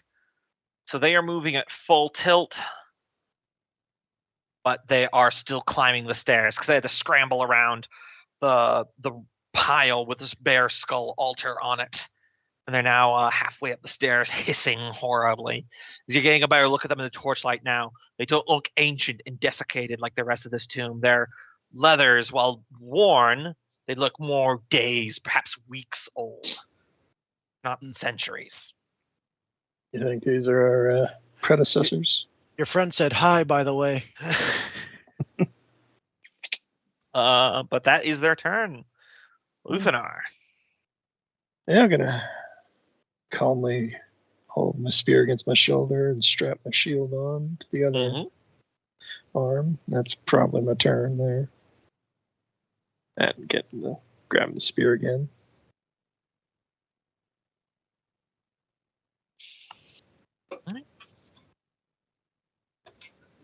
I didn't go up here. He's Just- going to follow her orders. Add to the kill box.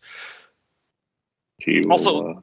Also, I don't know who drew this, but there isn't a door right there. Okay. It sounded So like he- it was. There Did is he get a a slingshot? there is a third one, but it's farther up than that. Could he fire his sling as he moves over there or gets into position? I'll say he can, but he will use a D16 instead of a D20. That's a thing I always forget is in DCCs they have the dice chain, so a D20 to a D16 to a D14 rather than advantage or disadvantage or any of that. No, that just skips off the walls. And But nothing he terrible hides happens. behind Luther. Yeah. All right, we're back to Cornelia. All right. Does she have line of sight on this one? Yes, you do. All right, let's try another magic missile. Hopefully it does better this time.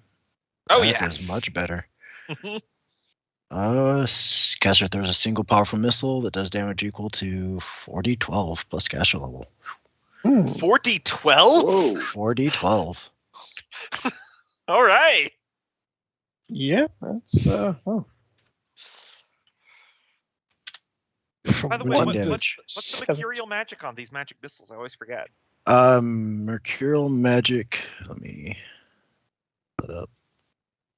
That one is the diurnal nocturnal. So during the day I roll 1d24, and at night I roll 1d16. That explains how you got the 24 Yep. without Yep. rolling a natural 20. I see that Yep, now. Yep. All right, let me quickly check something here.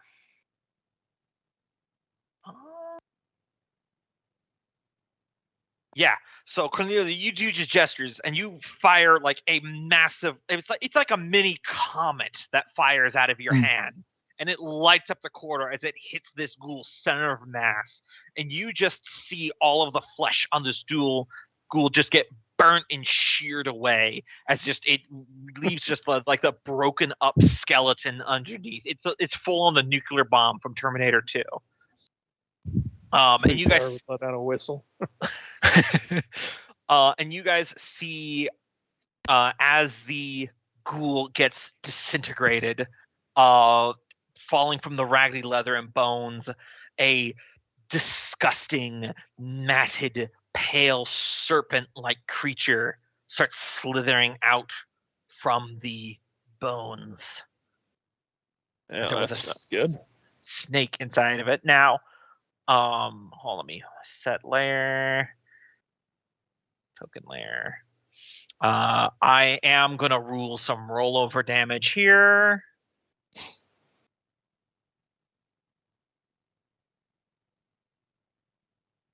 Add turn. All right, so that's. It's not looking too good either. It's smoking and sizzling from the power of that spell. Does it look like a regular snake or supernatural? This is definitely something supernatural going on with it. Exploded out of a ghoul. I don't think it's natural. And it is. I haven't exploded many ghouls. We may want to take care of that while it's still vulnerable. I've done my part. You're up. Oh, wrong one. Yeah, that's something I really enjoy about spell casting of this is that it can be the most nuclear option powerhouse thing in the world, or he could have rolled a natural 1 and shot 20 feet straight into the ground. It was very satisfying reading that off and hearing all your reactions to Yeah. 4d12. Fuck. But that is Samantha. I guess she's going to hold position, waiting for them to come into the kill box. We've set Alright. it up. Might as well let it go. Tight. Keep her shield up.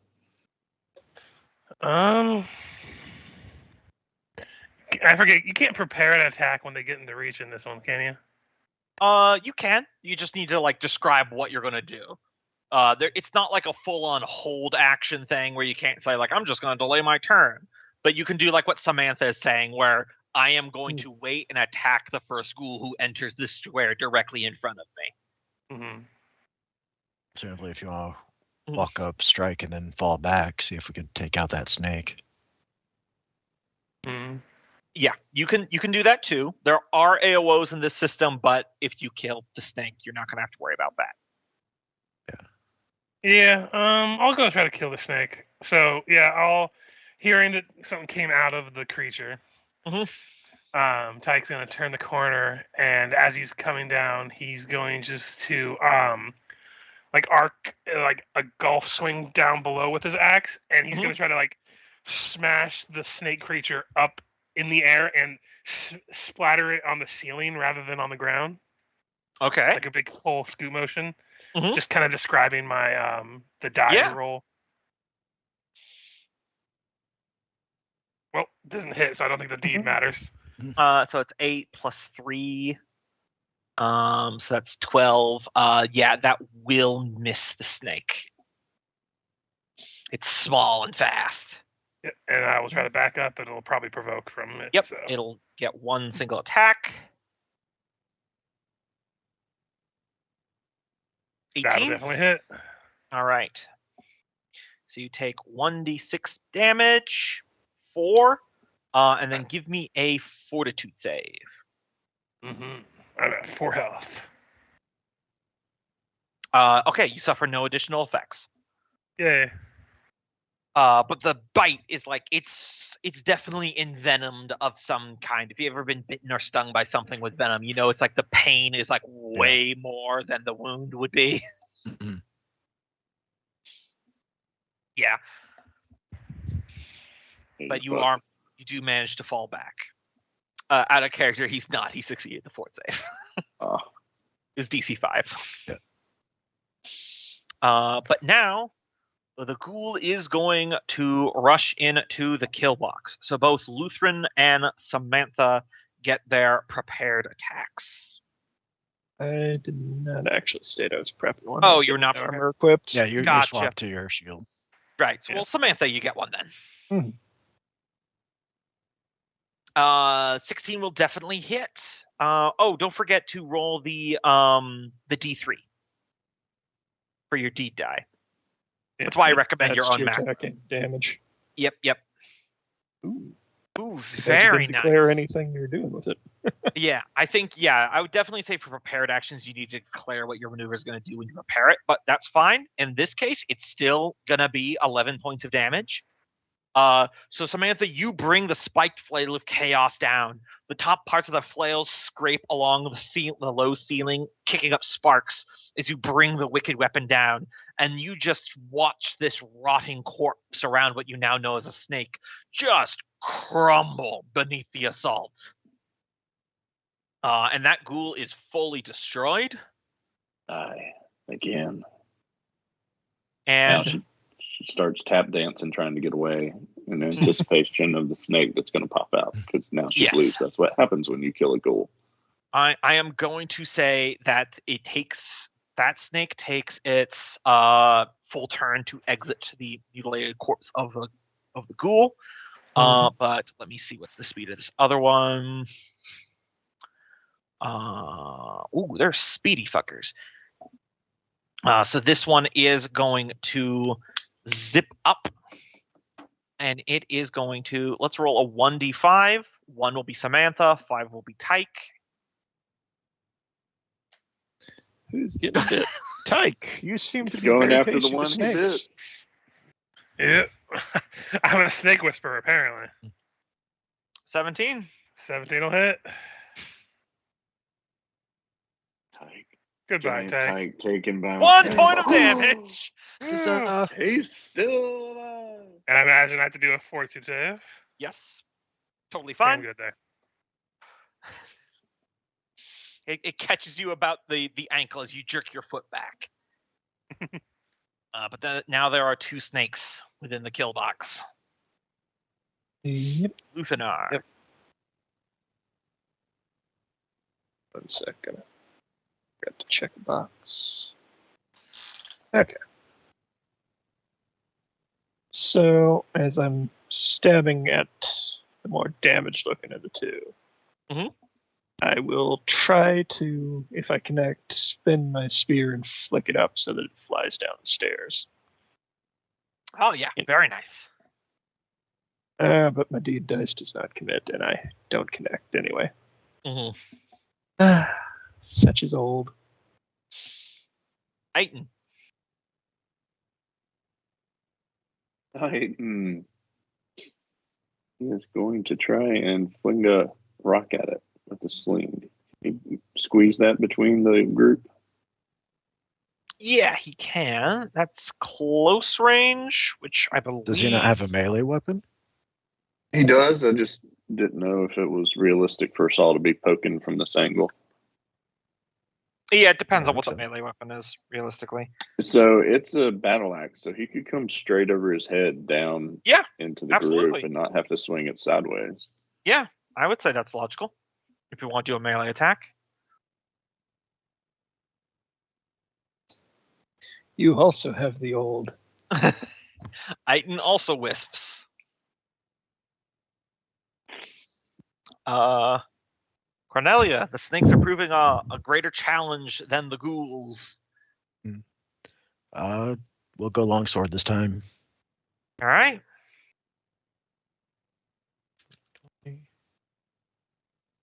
No pluses. So here's Long open. sword of truth. Long sort of miss. Yep. All right.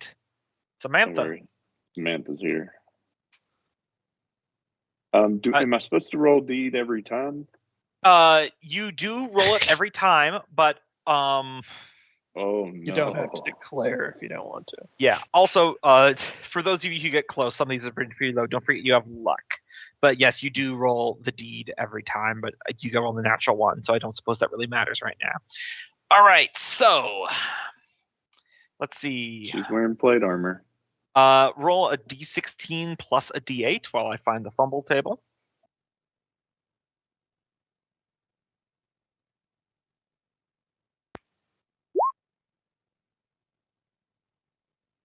Only a 3. Where's the d16? You just rolled a d8. Oh, I thought you said a D8. I'm sorry. D16 plus a d8. Oh Jesus! Yeah, you got because you got your shield, Plus don't on you? a D8. Yep. Yep. All right. All right, Make that 3 and 14. 11. Mm. Well, Yes. that's the 16 and the 8 there in the 11. Oh, okay. A 6 and a 5. Damn it! I was hoping you were gonna get the funny one. All right. Your wild swing leaves you off balance. Take a -4 penalty to your next attack roll.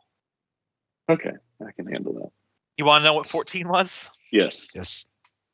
Like a turtle on its back, you slip and land upside down, flailing about and unable to right yourself. Fight from prone position for the next round before you can recover your balance. Oh, that would be excellent. That is such a real thing in like real life. If someone in full plate falls over, you're down on the ground like too much armor. Especially with one arm strapped to a shield. Mm-hmm. All right, Tyke. Let's see if these snakes don't TPK the party. Right. I'm going to try to use the flat of the axe and smash them both like bugs. Ooh, nice. I'll give some rollover damage to whichever one if you succeed your deed. Yep. And I will make that attack. Oof, I cannot roll to save my life today. The dice are not kind to us right now. In particular, me. 2s and 3s. Yeah. Look, we all attacked and Novus rolled above an 8 total. Yeah. I was gonna bring up the luck thing, but you would need to burn a large amount of luck to make it hit. Yeah. I have no luck either. I have a -1. All right. Well, you burned that. No, you do have total luck. stat. Not your bonus, your total I stat. thought you burnt the bonus. That's my confusion. Yeah, you won the actual stat. So you do have some luck, but you're pretty far off with that 4. So all right. So one is going to be attacking Aiton and one is going to be attacking Cordelia. So first up, Aiton. Oh God. Good luck, Aiden. 21. Oh yeah. Hit. 4 points. He's dead. Catches him right on the throat. He dies screaming. No, you were the best of us. And now against Cornelia, Wait, 9. who? Miss. That will miss. Glad Iton took that big old 21 for you. Yeah. And that's where why hirelings are in Yep. this. Yep. So I'm just kind of repeat the same deed, trying Yeah, to absolutely. downstairs. Hey, Yeah. it cooperates this time. Let's see how much it do. 7 plus 3, 10. So that's 10, and then which one are you attacking? Was going for the more damage to the 2. Gotcha. Let me see. I'm gonna look for your. Here we go. Warrior critical die. Yeah, I got D12 here. Yeah, So roll a just- d12 for me. Oh. And add your luck bonus. Yep. Already did. 1. So, yeah, okay. I mean, you are killing it outright with that 10 damage.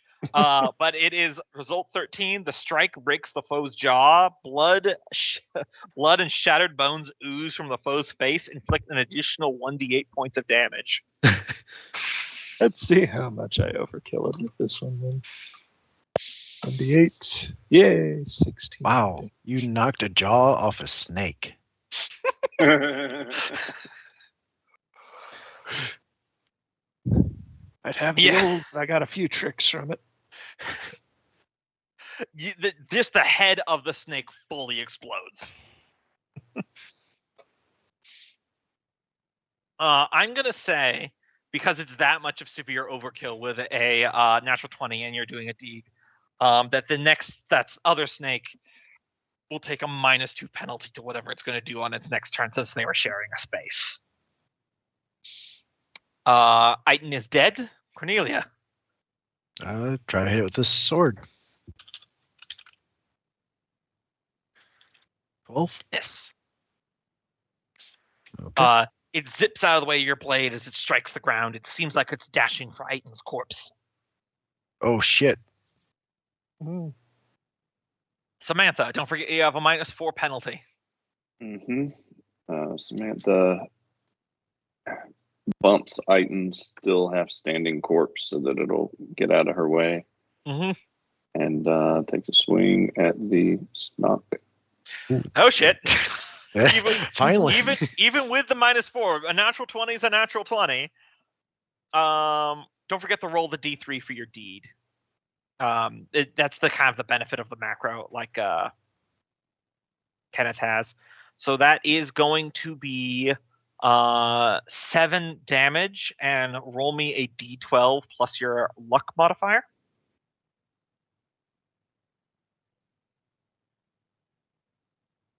Three. Foe. The foe, it steps into its attack. Roll a D8 additional damage.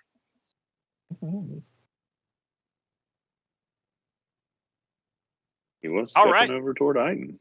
You see it going towards Iton, and you swing your flail low, and you just smash right into its head as it's dashing. It instantly dies.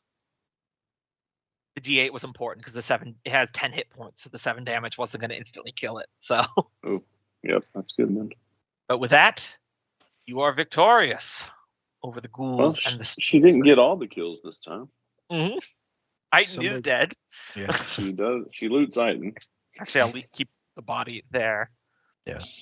Also, don't forget about how deeds work, Cope, which before you roll the attack, you can describe an additional maneuver you want to do, like how Kenneth was trying to flick the snakes back down the stairs. And then if you roll a 3 on that D3, you get that in addition to damage if you hit. You just have to describe before you attack. And that's a warrior thing that we didn't realize last time. That's what you were explaining earlier. Yes, exactly. That's the warrior special ability, and there's no like daily limit or something. You just have to describe it in advance. I have the damage set up because you said we were using the same roll. Mm-hmm. So. Yep. But with that, we drop out of initiative. You guys finish up this 10-minute round to get your bearings, clean your blades, loot Aiton's corpse of anything useful. Was there anything on the? Do you say they're right? What were they? Yeah, he had Goals. Let me see. Kind of concerns me that those things came out of the guys that were in here earlier, and poor Aiton got bit to death by it, and it was going for his body afterwards. Yeah, I'm of a mind that we might have to burn Aiton's body if we leave him here. Oh, wait a minute. Let me get that hide armor off of him. I just bought that for him. Oh, yeah. Does anybody need it? That's I'm gonna take a quick now. bio. Yep. And he's got 50 feet of rope. I guess I'll take that. Unless anybody else wants to carry it. I got a lot of stuff on here. I already have rope. I'm good. Anybody need a hand axe? Yeah, I could always use another tool. All right. And then, really, does anybody not have hide armor? It gives a +3.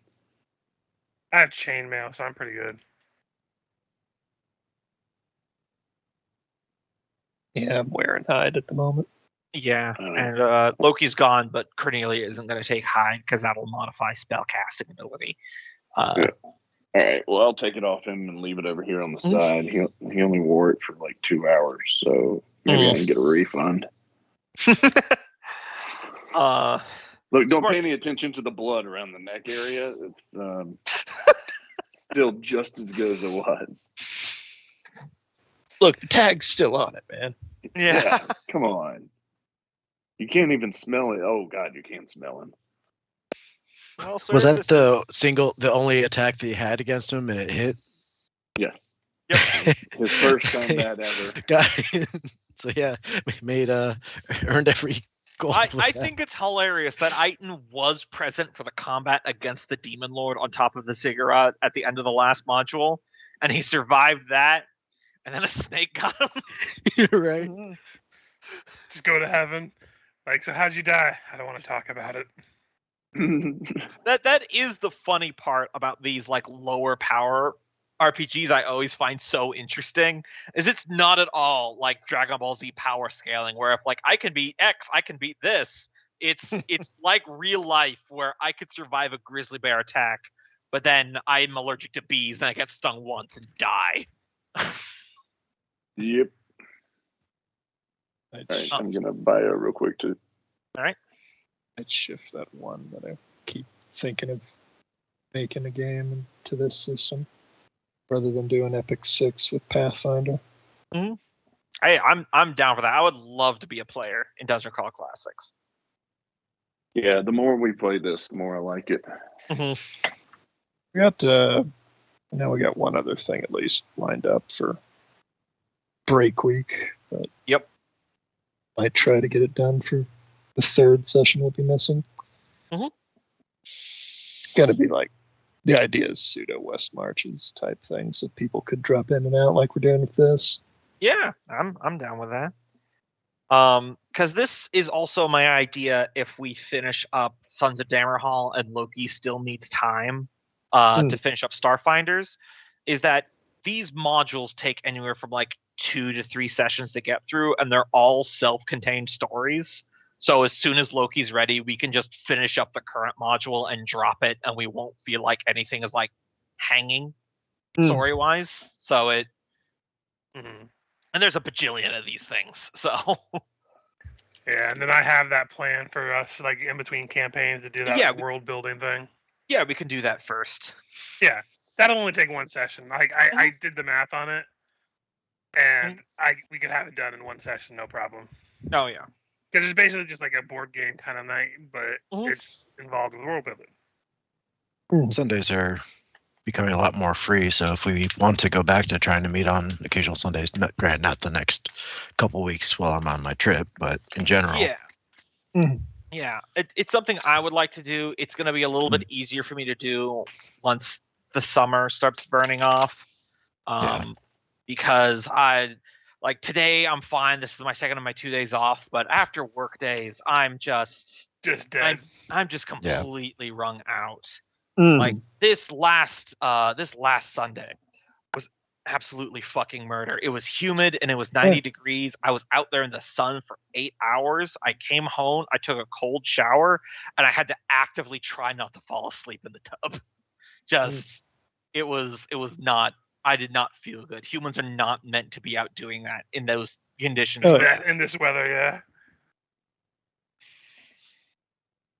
Yep. Yeah, it's why I had to cancel my second D&D group, is because now that I'm in charge of where I'm working at, the workload, while it's not like, I wouldn't even call it hard, just the stress of managing other people really gets to me. It makes me exhausted.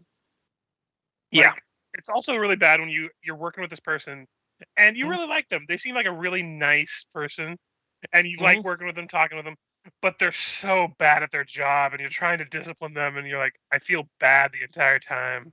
Because there's nothing wrong with them other than the fact that they're slow. Yeah. But that's a bad thing when you're working retail. I'm not a supervisor, but I have confiscated stuff from my coworkers, which makes me feel like shit, but I've had to.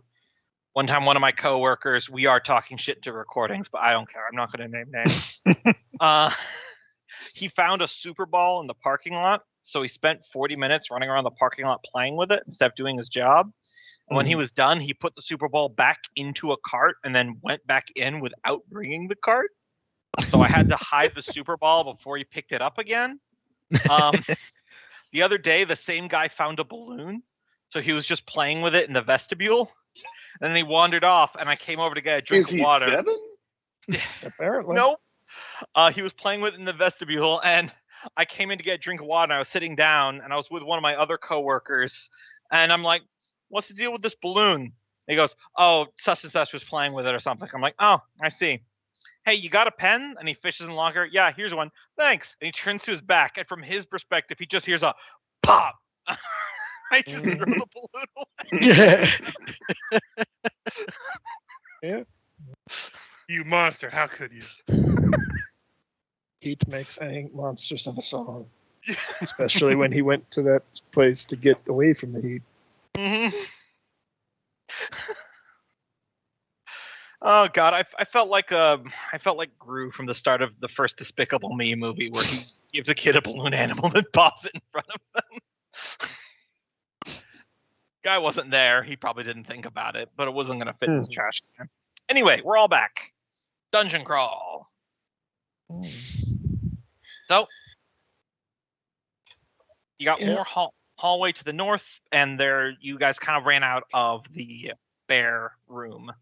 Yeah, I was going to go examine that room before we go on. See if maybe those ghouls, when they were still humans, left anything behind or something. So how much further up was that next corner? From where you are, Luthanar, it's 10 feet, and then 5 feet beyond that, there's another door to your right. So 10 feet.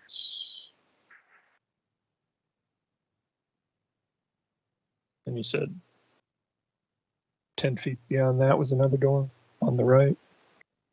5 feet beyond that. So 1, 2, and then there's the space, and then to the right of that is the door. And then the hallway continues beyond that for another 10 feet before it looks like it slopes down a little bit. And then I'll have to describe that when the torchlight gets closer. Because as far as I know, Tyke is the only one with a torch. Possibly. I mean, I did mention we should Wait, get them, doesn't but he I'm the have only one that actively bought it, I think. Yeah. And I've got 5 torches on me, but if we want multiple torches going at once, I could light one. Do you think I should hold off for now? It seems like we got a room to check. Yeah. I mean, we do still need to burn whatever his name was. Yeah. All right. So as a reminder, in the center of the circular room, there is a collection of stones piled up in the center with a slab on the top that kind of looks like an altar with a bear skull on top of the slab.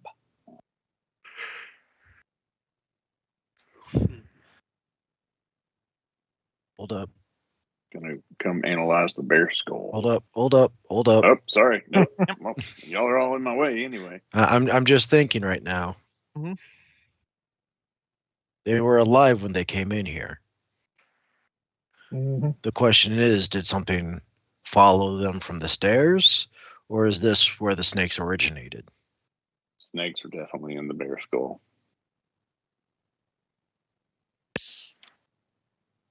There might be more. Or they might have killed him and succumbed to whatever it was. To shreds, you say? Yeah, it's to shreds. Just saying, be careful.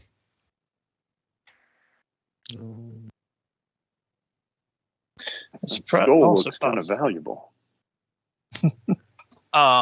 So what you guys doing? Is the skull a bone, like a Yeah, skeleton? it looks. Yeah, head it looks of a like it's bear? it's like an actual bear skull. Okay. Do you crawl up the stack of stones to get closer to it? I know we were told to wait a minute by Cornelia, so I was gonna see what she wanted to do first. So, I mean, at this point, free to act, but I'm just letting you know that there's that chance that there's more of those snakes in there. Well, is that skull worth anything? Kind of interrupted by the ghouls. What is the rest of the room like? Yeah, the rest of the room, this appears to be like a natural cave they repurposed. But there are like dark stone slabs at various parts leaning up against the walls that have these dark painted runes carved and painted into it all across the side.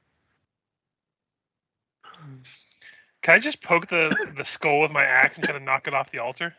Yeah, it's heavy, so with a little poke, it won't fall off. But as you draw closer to the top of the pile, it does look like there is a gap underneath the stone slab. Like maybe there's a compartment down there that if you lift it off, there might be something under there.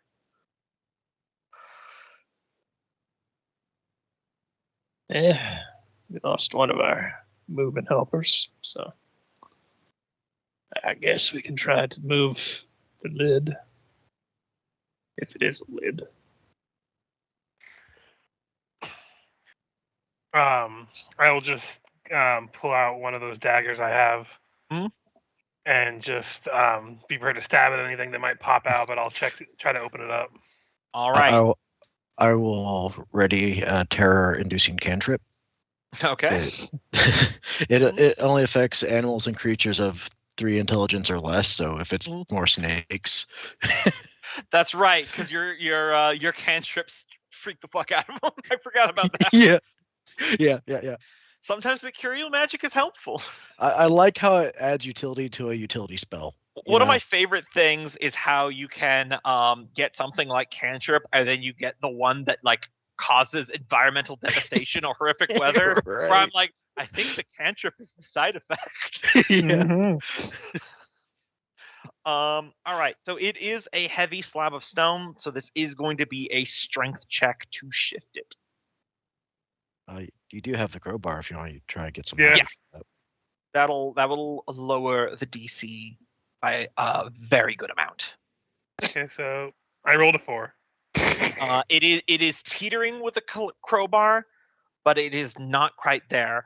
It makes a loud clunk, clunk, clunk sound that echoes throughout the quiet of the tomb.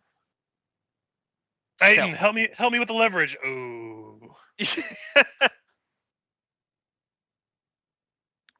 Look, you're definitely a little wounded after all your bites. Let me give it a shot. Go for it. Trying to figure out where my stats are. It's just a strength roll, right? Yep, so just 1d20 plus what your strength is.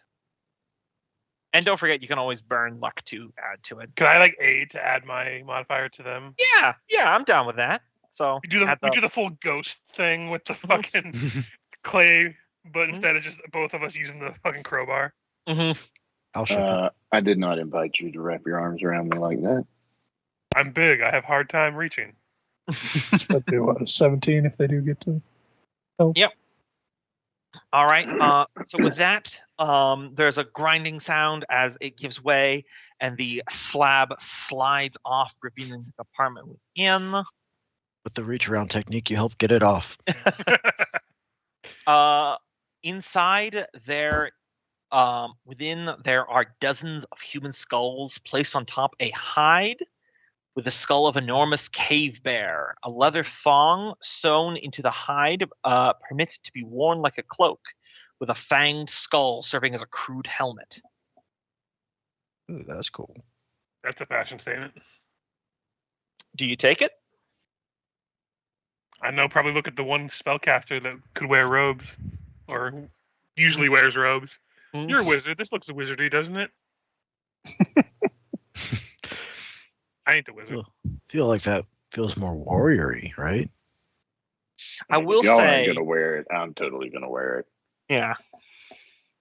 She takes off her iron helmet and hands it to Tyke. Mhm. Pulls up this bear mask. Yep. Checks on the inside of it, make sure there's no snakes in it, and then she's Yep. gonna put it on. Oh, that's probably rank. It's all good. Well, it's like you ever seen the depictions of Hercules wearing like the hide of the Nemean lion? It's like that, but a bear. So I will give you. I thought it was just a robe with a bunch of skulls up, like decorating it. No, well, the Okay. skulls were on top, but it has like a bear head that you can wear, and I will show this to yeah, everyone. I would have totally wore that. Oh well. All right. Oh, Jesus. Yes, this is perfect for her. Samantha's just becoming OP as fuck every second. Well, I gave you an iron helmet. That doesn't mechanically convey anything. Yeah. Oh yeah, it is important to remember that the full plate of chaos that Samantha had, since she's a chaotic character, I believe it nullifies the first critical hit against you. Yeah, it says, well, I've got to make her save roll. Oh yeah, save roll. That's what it is. That's terrible. I'm actually going down the barbarian warrior path too. This sucks. well, So push her into the pit. Take okay, I'll die first anyway and come back as a wizard. Fuck clerics. All right. Gonna lead the way, somebody? Yeah, I think there's nothing else in here. Made a lot of noise, so if anyone's in here, should know we're here now. Guess if we're leaving, I'll check on Iton's body real quick. Don't Sure, bad. it's, still where it is, and Yep. still unsnaked. Still dead. Shouldn't we burn it? Didn't we say we would do that? I mean, we could probably throw it down that pit over there. Well, if there's more snakes in the pit, Oh, this is true. let's just toss them in the room with the altar for now. Mm-hmm. Well, we could just leave him in the hallway. We'd be able to check on the body real quick whenever we come That's back. true. That's true.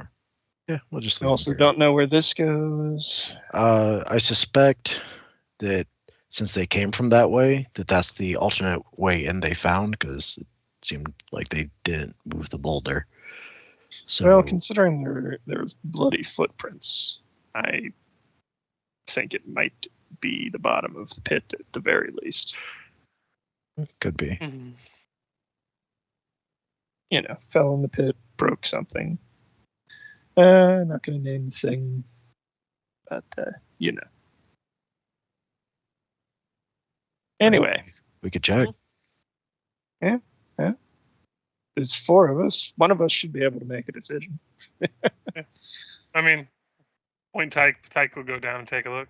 So he's going to start heading down those stairs down there. All right. At the bottom of the stairs when you're standing, the hallway goes another 25 feet, and then it turns towards the east.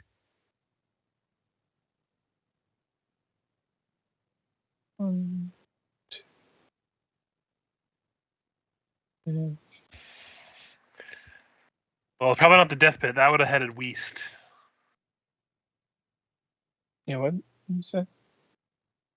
They said 25 feet and then it Sorry, towards turned the east. west. Sorry, not the east. Okay. West. Yes, the west. It So goes was towards underneath. that pit. It goes underneath the pit room. Ah, And this is where this kind of mapping gets complicated. Yep. Because the designers designed it for verticality intentionally in an attempt to confuse player characters. I respect the moxie. That's wrong, but Gets you thinking about the space more, to be fair, I think. mm-hmm.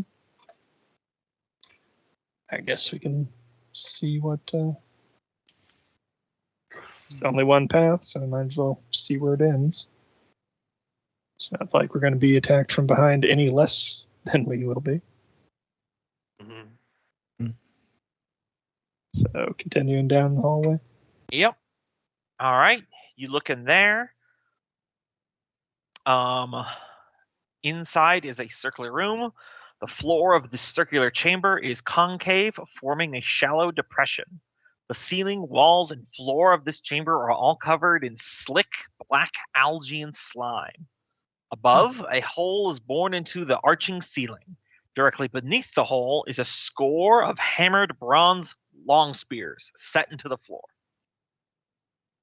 So, no need to map. This is underneath the pit room. Mm-hmm. If you fell through the pit, you're on the spears. Got it.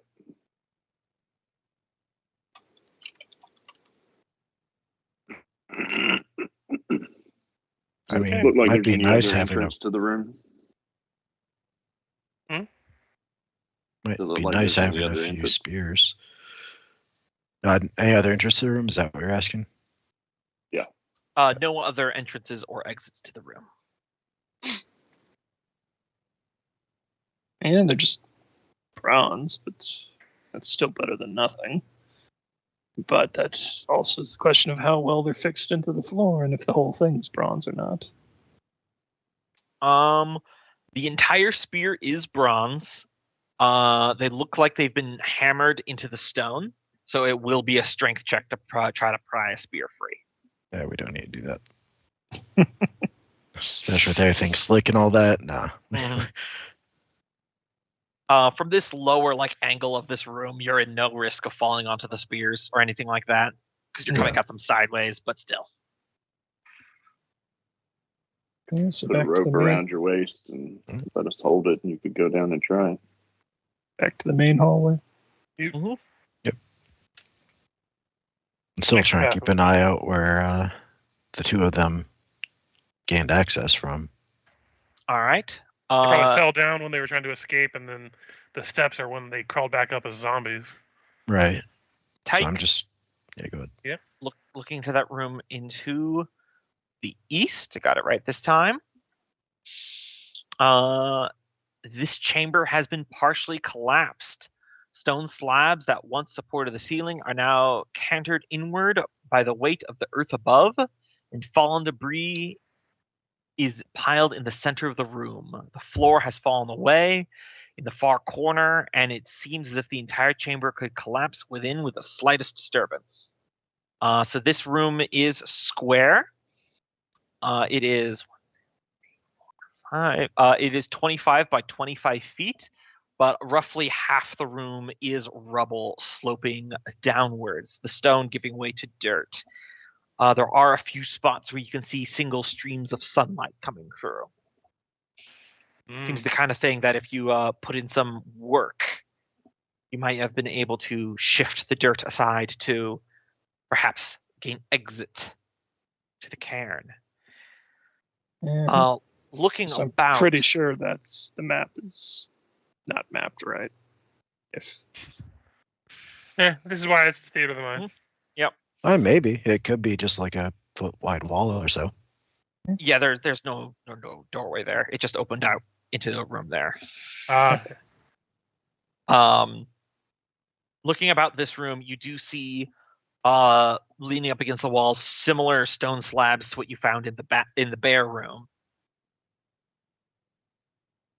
with different runes in here.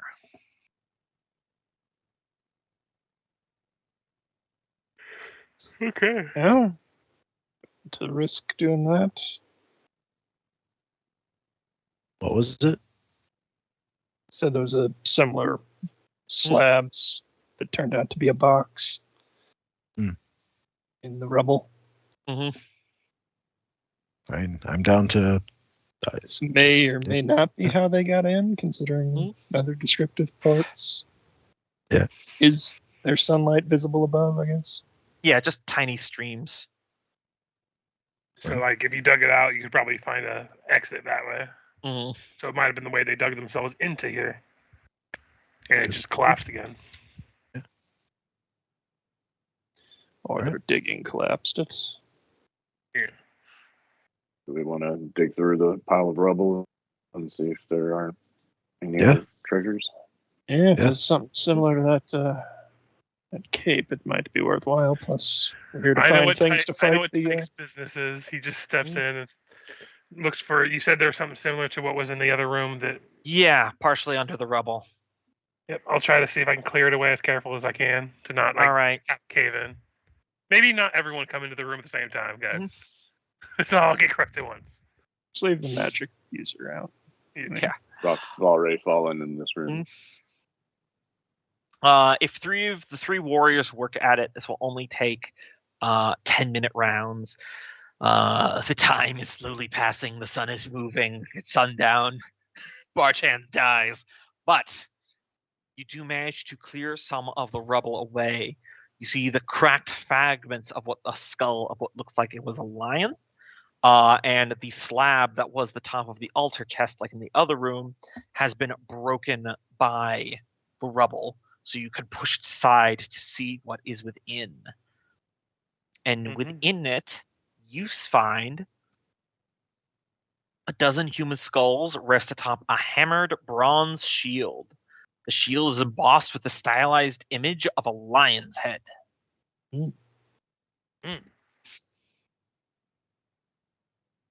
Seems Look a over nice at Luther. trinket. Yeah. Yeah. Do you want it or do you want me to take it? Samantha, you're not invited this time. I guess I'll hold We on have to a this for shield. now. If we get out of here, it might be better on you, but. Yep. So I'm just going to give you the handout for these items. If I was being really traditional, old school, you would only discover what they do like in combat and stuff. But since this is like a full campaign, I'm not going to bust balls about that. It'll be more fun if I just hand it out. So, Lion Shield handout.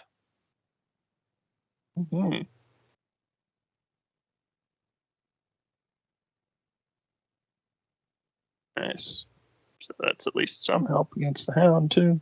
Hey, +2 to AC. That ain't no slouch. Yeah. Ooh.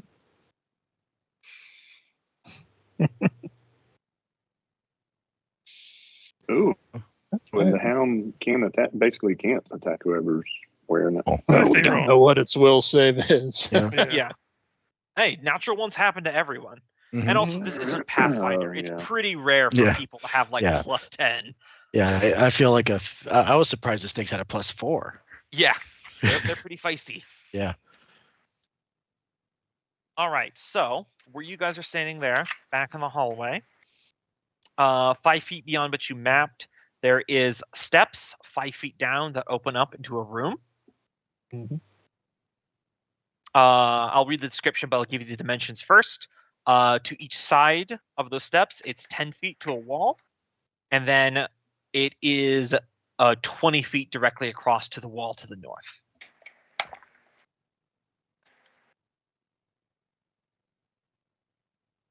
Okay. All right. Yeah, just make sure I'm going to read the right description here. Excuse me. Yes. All right. Tall slabs of stone support the high ceiling here. 3 long steps descend a foot of this antechamber. 2 hammered bronze braziers rest before you, a towering stone door at the end of the chamber.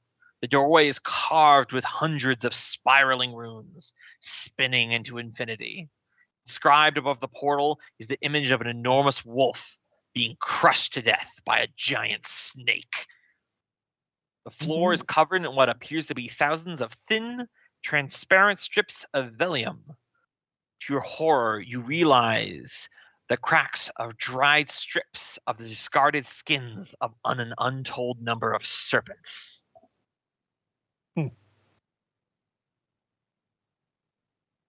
That's not good. So yeah, you got it right. That looks like a really derpy face.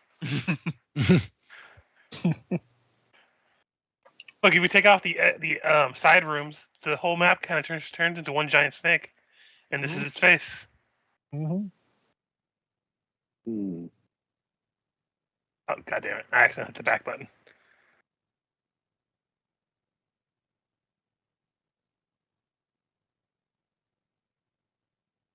Do you still have that 10-foot pole? Yep.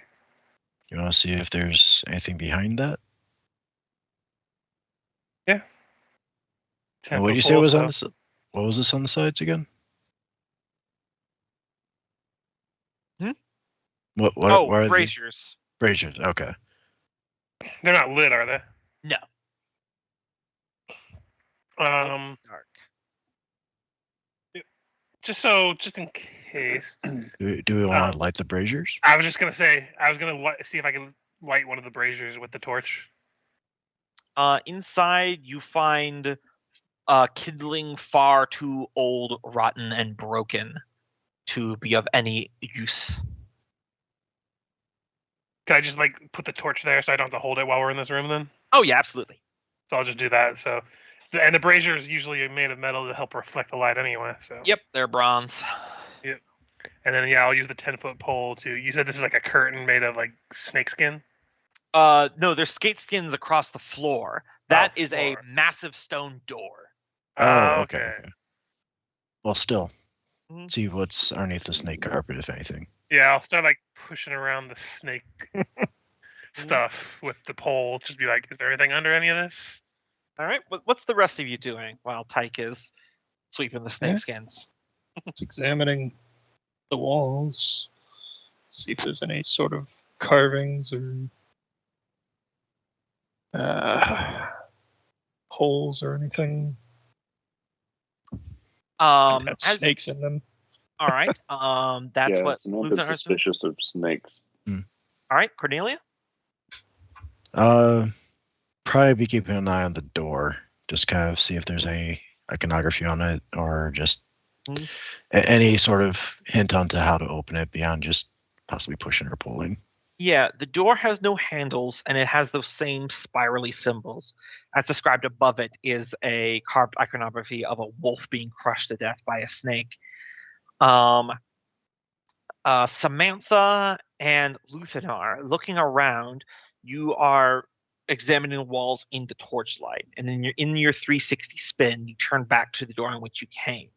The torchlight catches it that just above the doorway you came in, there is a narrow crawl space, a hole. It looks about 5 feet wide, but maybe 1.5 feet tall. It's large enough that if you were able to boost yourselves or climb up there, you could slide through on your belly.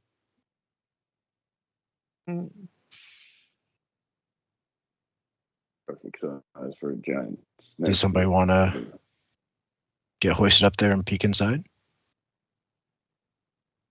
I do not volunteer for this one. We've established Tyke is a big guy. Mm-hmm. You could probably be the one to lift somebody up. Yeah. Oh yeah, Why sorry, don't you 2 give feet me a high in boost? this. My apologies, but yeah, other than that. Why don't you give Samantha? Why don't you give me a boost up? Take a torch with you, and I'll light a second torch. Okay. Good call. And just to be clear, it's above this door. No, it's above this one because it was when you turned back to above look what at the way we came from. Yeah. Mm-hmm. Okay. And just be on guard because those snake skins possibly came from somewhere, and we still know snakes came from somewhere in general. So who's boosting up there? Samantha. Tyke is going to Samantha. boost Samantha up, and she's not going in until she's going to boost up so that she can see in the hole first. Thankfully, Tyke has 17 strength. Otherwise, lifting someone in full plate would be, even with a boost, would be near impossible. Samantha, you look in. This crawl space seems to immediately bend at an angle. Let me look at the map here to make sure I describe this in the right way. Yeah, it immediately bends and starts moving towards the west. It is about 2 feet from floor to ceiling. So a person could crawl in there on their belly, moving very slowly. However, you couldn't have a shield on your arm, and probably anything heavier than chainmail is not going to be able to fit. Your plate armor would be a hindrance, and you might get stuck. Yeah, I'm not climbing into the hole of a snake chamber. That's you can let me back down tight, but I didn't see anything. Did it look like there was any that could have been a way in for somebody? It definitely goes somewhere. It doesn't dead end. It's just because it's like 5 feet and then it hooks towards the west and it goes off. And from that, she had neither angle nor light.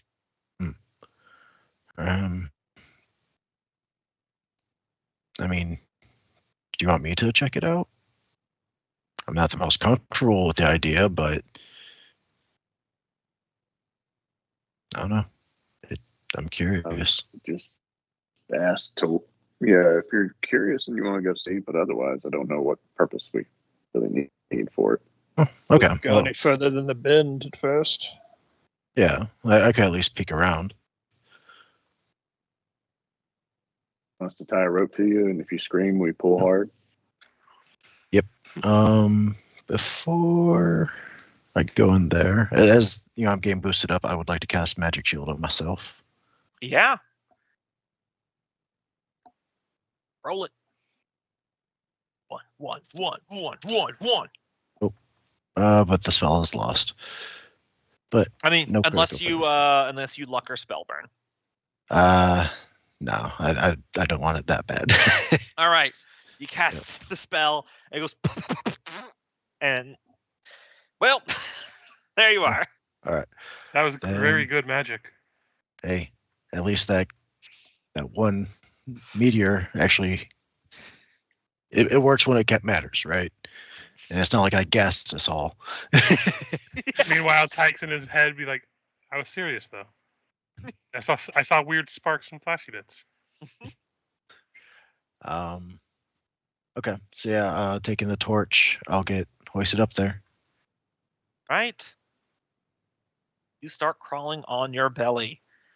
Let's see. What equipment are you carrying on you? What am I taking with me? Let's see. Actually, yeah, that's a good call. Does anybody have a dagger you can carry? I would appreciate a dagger. Yeah, I have one. Okay. I'll leave behind my longsword and my short bow, and basically my equipment, and take the dagger, take the staff, dagger at the hip, and staff to just kind of lead the way and poke, and torch in the other hand. I got a torch, so I'll leave the staff behind. All right. So torch in one hand, dagger sheath at my hip, and free hand for spellcasting. All right. Second. Elio's gonna get eaten. You crawl up there, and you start arduously crawling on your belly. I won't go too far just yet. I want to be able to turn the corner and just see how far I could see. It goes beyond the 30 feet of your torchlight from just around the corner. There's lots of dirt, some roots around here. That's what you see. So you'd report that back. Say, I could keep going. It goes somewhere, I imagine. Did we tie a rope around me? I'm trying to remember. Yeah. Yeah, okay. We did, but once you get to the end of that, it's not going to reach anymore. We've only got 50 feet of rope. Yeah, so if you get in trouble, you're on your own after that. So it might not be worth going through there. You'll be able to see another 30 Yeah, feet. I mean, I could go to the end of the rope, and if still nothing, then it might not be worthwhile, right? Yeah. So I'll do that. All right. So how are you proceeding? I guess I should say. You said it's about a foot tall. 2 feet. 2 feet tall. Okay. 5 feet by 2 feet tall. So probably like bear crawling. Mhm. Like one arm kind of being like bent for locomotive, and the other is kind of largely outstretched with the torch. That's more at the ready to kind of just swing. If that makes sense, and just kind of shimmying along with my on my knees and my one free hand. With like your back to the ceiling? Yeah. Okay. And I'd be sweeping my attention in all 4 walls as well. Just, make sure there's no sign of potential collapse or anything may crawl in or out. All right. As you inch forward, you see that this crawl space is in total 45 feet long before it bends, starts looking like it's going to bend towards the north. And around this time, you notice 2 things as you are getting close to that bend near the end of your rope. Firstly, there's a greater collection of roots and dirt near where that bend is at the 45 foot mark. And since you're paying attention to all 4 sides, you believe that there's an opening there above that, and in addition to the bend that's going north. So there's one up, and then there's one going north. And you thought there's one going up and one going north, so like a turn and then an exit. Okay. Yeah, well, like literally straight up the y-axis. Okay. And then there's one going north. And you have barely time to register this before you see in the torchlight a clawed hand reach around the corner, husks of skin slipping off as a third ghoul pulls itself around, its gleaming eyes catching the torchlight in the crawl space. Skin is molting off the flesh and bone, and you can see through the neck and collarbone. You see the gleaming eyes of the ghoul snake wrapped around what was once a beating heart. The ghoul snarls as the snake hisses as it begins scrambling towards you. Pull me back, pull me back, pull me back. Are you just tugging on the rope madly? All right, so we'll pull up initiative again. I'll drop the ghoul there. This one is a little bit special in that you can see the snake this time. So if you want to target the snake directly, you can. It'll just get an AC bonus for the husk around it. Alrighty.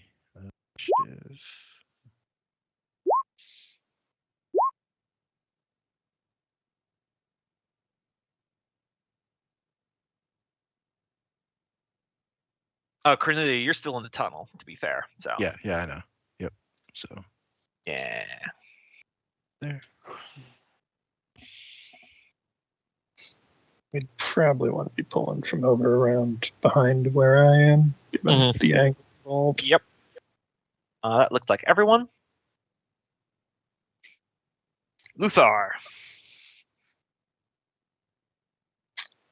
How we want to do pulling on the rope? Because I'm going to say it's a strength check. For every 5 that you get on the roll, you will move Cornelia 5 feet. That's about what I was going to suggest. At least the strength check part. Yep. The old strikes again. I mean, to be fair, she is moving. It's just not enough to really register on the gameplay side. We're just getting going.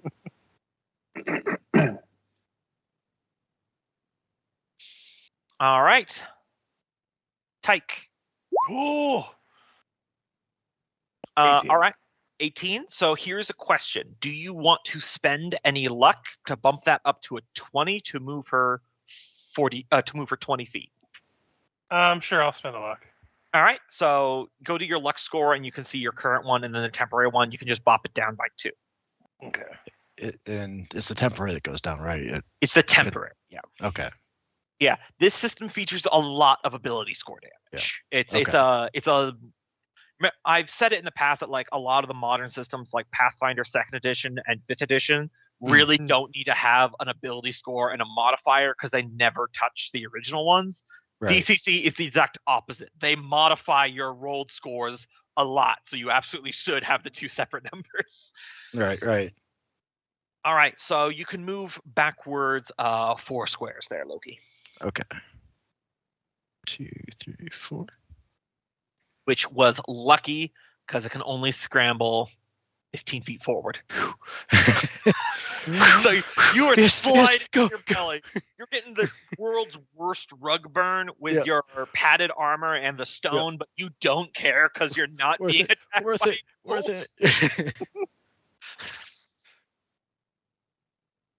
Cornelia. All right, we are going to go with a magic missile straight for the snake. All right. Yeah, because it auto hits regardless of its AC bonus. Come on, cannonball. Ooh. Nice. Oh. The spells work when you need it to. Yeah. I think that might be the 4d12 again. Let me. I mean, yeah, double check because there you could get all ones. Oh, yep, that's the 4d12 plus 1. So. Roll it. Statistically unlikely, but the dice are up and nice. That'll do, donkey. So I'm going to describe this from what you see, Cornelia, and what happens for Tyke and Samantha and Luthanar. Is you frantically gesture, and you slap your hand with a magic missile, and the comet shoots across the ground, kicking up stone dust, as it then pings and flies in between the bones and hits the snake directly. There's a hiss and then a pop as the exploding snake court shoots out the ghoul's ass. The ghoul's head fully pops and rolls towards you before coming to a stop like 1 foot in front of your face very dramatically as you see the magic leaves its eyes and you have successfully killed both. So what Tyke, Samantha, and Luthanar see is you hear Cornelia going, pull me back, scraping, pulling, then boom, a flash of white light and dust shoots out, and then quiet. I got it. Yes. Okay. All right. Imagine like the pipe bomb sounds like muffled. Yep. Excellent teamwork, guys. We cleared that perfectly. What was it? It was another ghoul. So nightmare fuel for days. Hopefully the third and last. Yeah. There's a bend that I wasn't. Of course, it lunged out from around because of course it would. Well, I mean, I would too. It makes sense. And again, keep in mind this is a voice that's just coming from like the tunnel there, so you don't see her yet. Super echoey. Air vent up in the. But Kind of like Cope right now. Yeah, exactly. So I think I'm gonna go forward again and just peek around that corner and see if there's anything there. All right. All right, around that corner? Yeah. Okay, so this room is a 15 by 15 foot square, which you're entering in the middle of. Let me read the room description. The narrow crawl space opens into a high vaulted chamber, resembling the interior of a great hall. In the center of the chamber is a column rising to the ceiling. The column is decorated with dozens of stylized carvings depicting the death of wolves. The column itself seems to be made of alternating sections of stone and wood. Hung from the column like trophies, some 20 feet above the floor, is a long wolf spear and a bronze shield.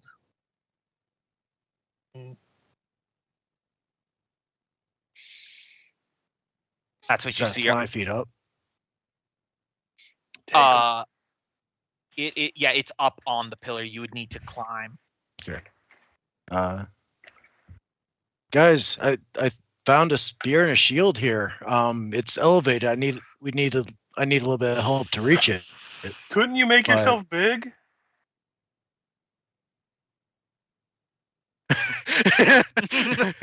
You would need to untie the rope. Yeah. Okay, I'm going to untie the rope. Wait. And take a second to look. The ones we've found so far weren't anything, but no need to rush into it if that was the last Yeah. one. It's clear so far. So if anybody else wants to join me, I don't necessarily I just have to look do at this alone. Luther, which is probably the only one that could actually probably go in there. All right, I'll doff the hide armor and leave my spear and shield here. Spear and shield. Wait, here. didn't you say hide armor could fit in there though? I thought you said it was like Probably chain- could, but he's an old chain man. mail. It's bulky. Yeah, Okay. that's fair. Okay, fair. Yeah, like chainmail, I would also say could. It'd be heavy and it would make a lot of loud scraping sounds, but chainmail by its definition is supposed to be flexible. So I would feel like that could leather, hide, that kind of thing. Full plate like Samantha. No way. You need to take that off. That makes perfect sense. Mhm. So you don't necessarily have to doff your armor if you don't want to. Shield's not making it through though. Yeah. And spear, probably. Possible, but nah. Just leave that. Sword, I've got a knife. Yeah. So I imagine it takes a bit, but... Yeah. Didn't you... I mean, if you want to roll a check or something for it to remember it in character, but he said something about an opening. Oh yeah, if you remember, if Cornelius shouted stuff back, and if you add a character remember, then you in character can remember. Yeah, there was like it was partially concealed by roots, but there looks like there was an opening at that corner that went up. Okay. Well, shall we check it out, or do we want to? Yeah, sounds like this is going anywhere. Okay.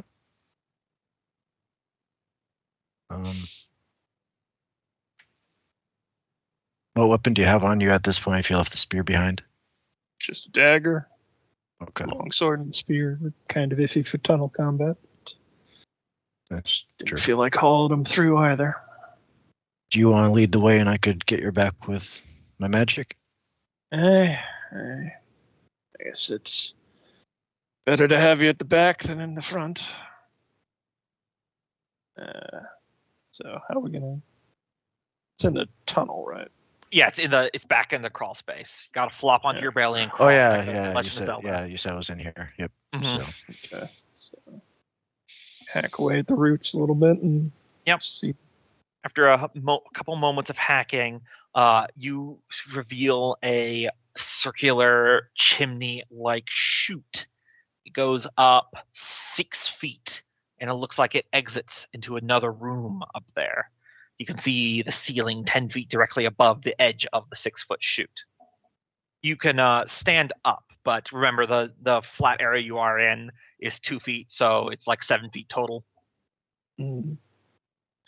Yeah, there's definitely something in there. Might need a bit of a boost.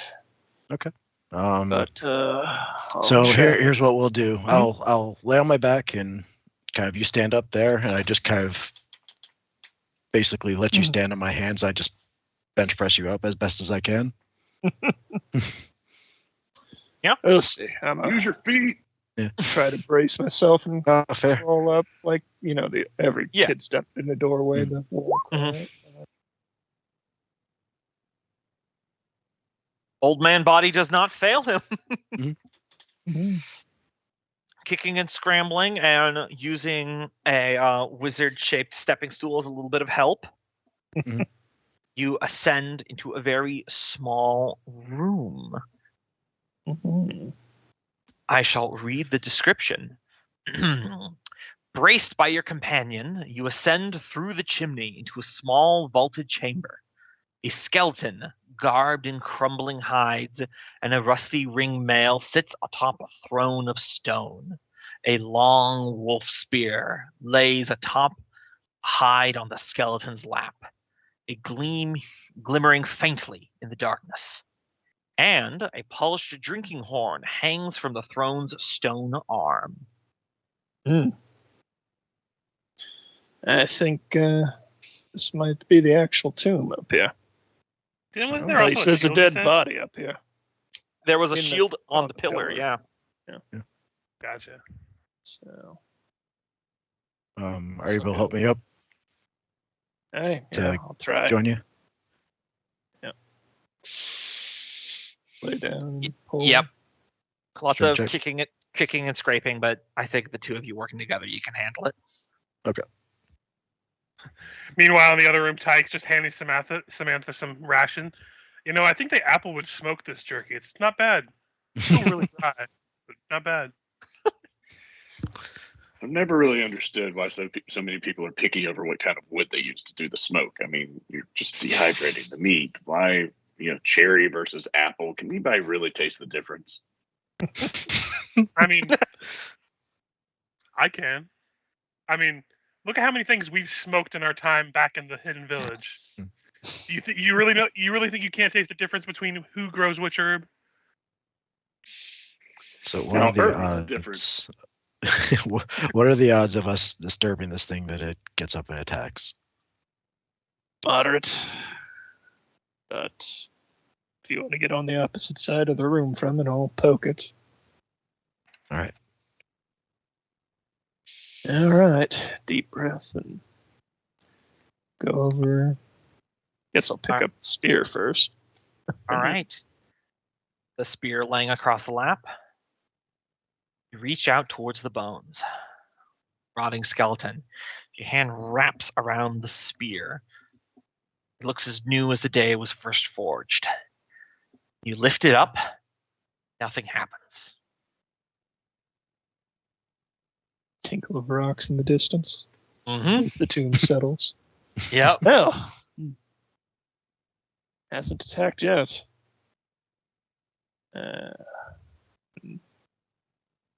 So there's a drinking horn, anything? Yep.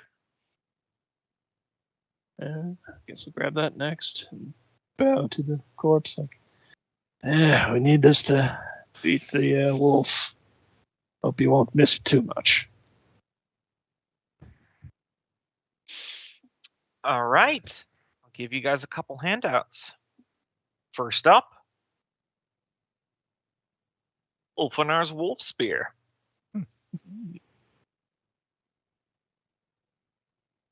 Second up, the Horn of Kings.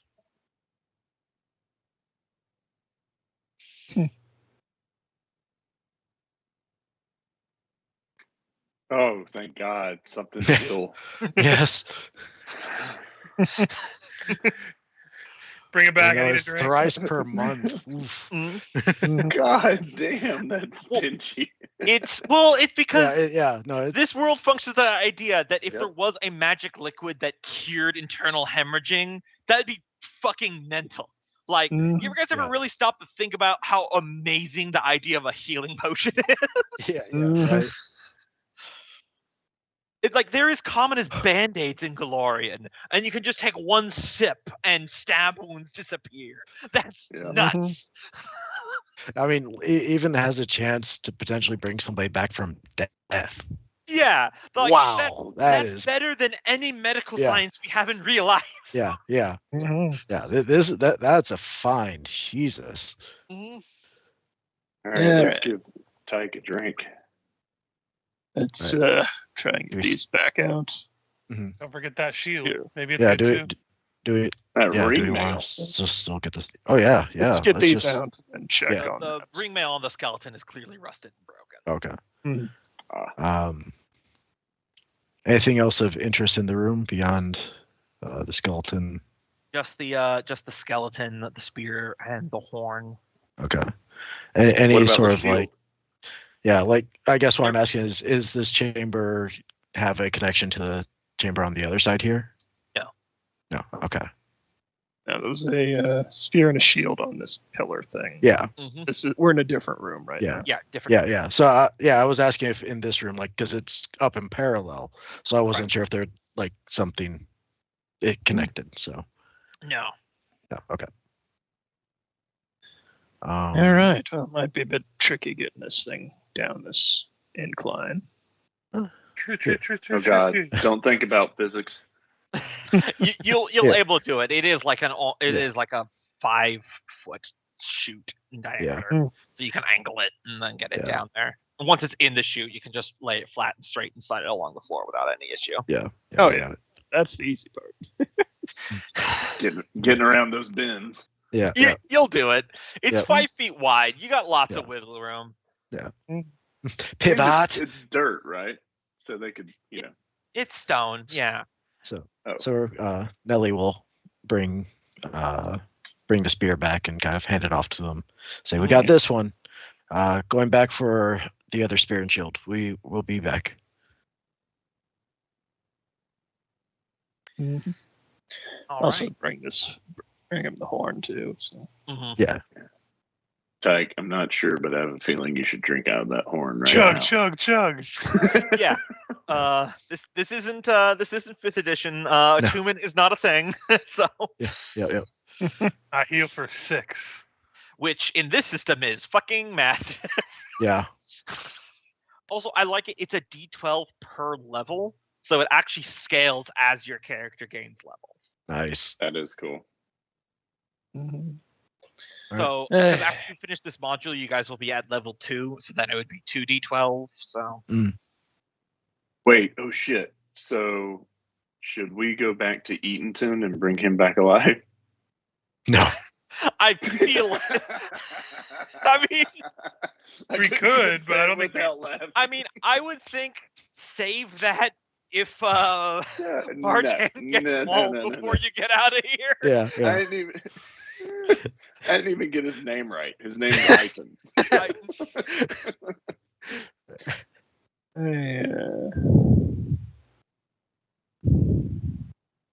would also point out that when that bring back from death is used, the horn explode. It destroys itself. It's Yeah. destroyed. Yes, and hence my joke of why we wouldn't bring back 4 hit point exactly. Iton. Exactly. Actually, do we want to get the grappling hook? Hey, I can just give it to you. Yeah. So. Well, she's doing that. I'm gonna examine this pillar. All right. Something about it doesn't seem good. So the pillar is made of multiple circular sections. It's got stone on the bottom, then a wood section, then a stone section, then a wood section in a stack. Almost like an elaborate puzzle. Mm-hmm. The wood looks old and it's starting to crack and flake in some part as you're looking at the carvings of people killing wolves with spears. The spear and the shield are all the way up at the top. The spear looks like it's been pushed through the wood, and then there is a leather strap in which the shield is dangling from. Yes, I don't like the look of this. As I hear her come crawling back in. Hopefully I don't turn around to a 4th ghoul. Yeah. Oh God, you changed. What's wrong? The wood just doesn't seem in good condition. And look at that spears up thrust through it. We'd have to pull it with a good deal of force. It might, with the wood as rotten as it is, it might destroy it. And I don't know. This is a tomb, after all. Mhm. And already know it has some sort of magical guardian, given the fate of those 3 lads. Right. If you think we should leave it, I'm good to leave it, but I am curious. I mean, every tool we could get against that wolf, right, is just another chance to save us later if it pays off now. But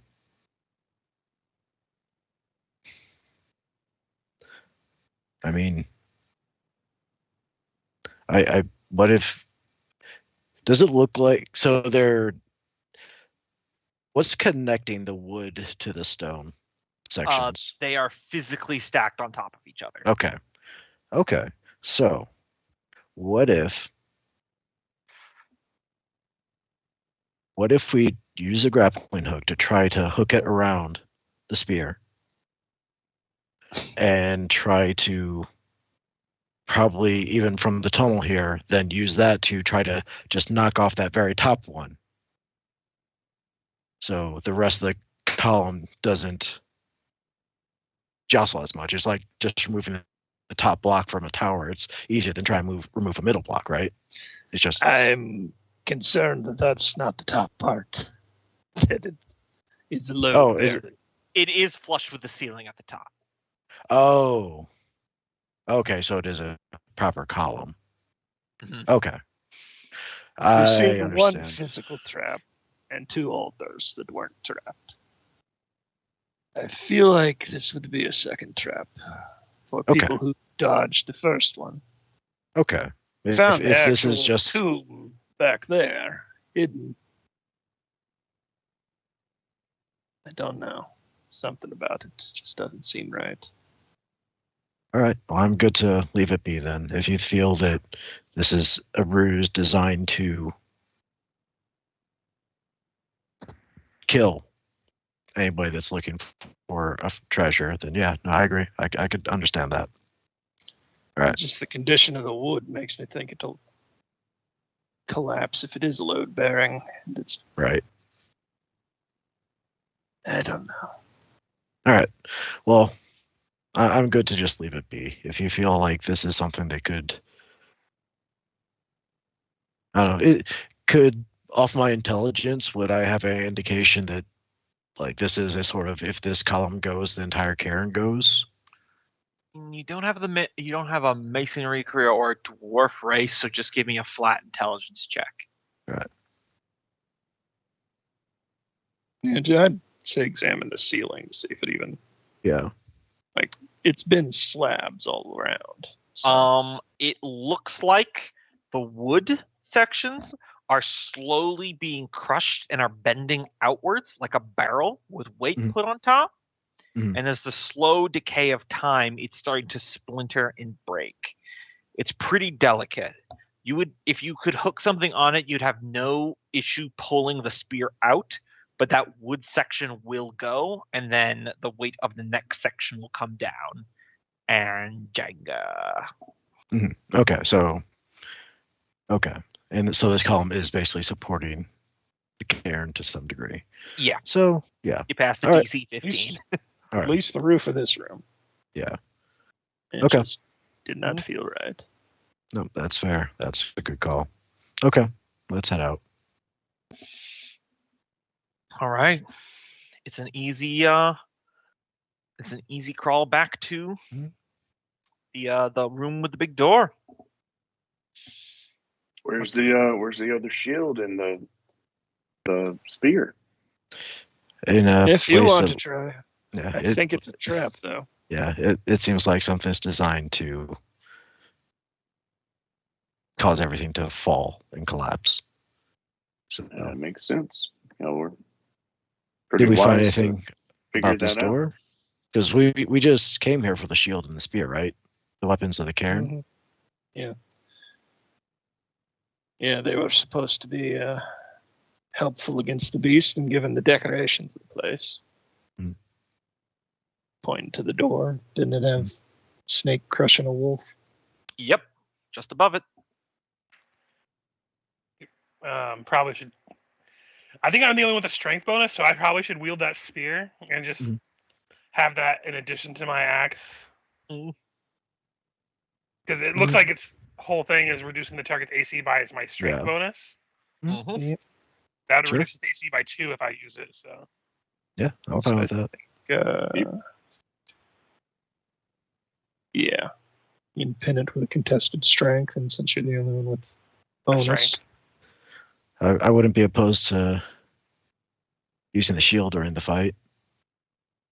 But no, we'll, because wait, who has the shield currently? It was in the set room. it down, but he Yeah. had it last. Gotcha. Yeah. So, It's a If misery. y'all aren't going to use it, I would definitely use that shield. And She I- says I- it- she Get says away her from magical it, have pole playing everything. with her flaming flail and her berserker I was mantle. going to say out of character. If that was out of character. If Tyke still had it, I would definitely trade him that helmet for the shield. I'm just gonna say that I feel pretty squishy, and in this sort of fight, I would like some sort of level of protection. Oh, that's a good point because Yeah. it prevents you from getting hit or targeted by him. It's harder for them Yeah. to target me, so that's something big. I want to be a target that'll be a pain in the ass to go for.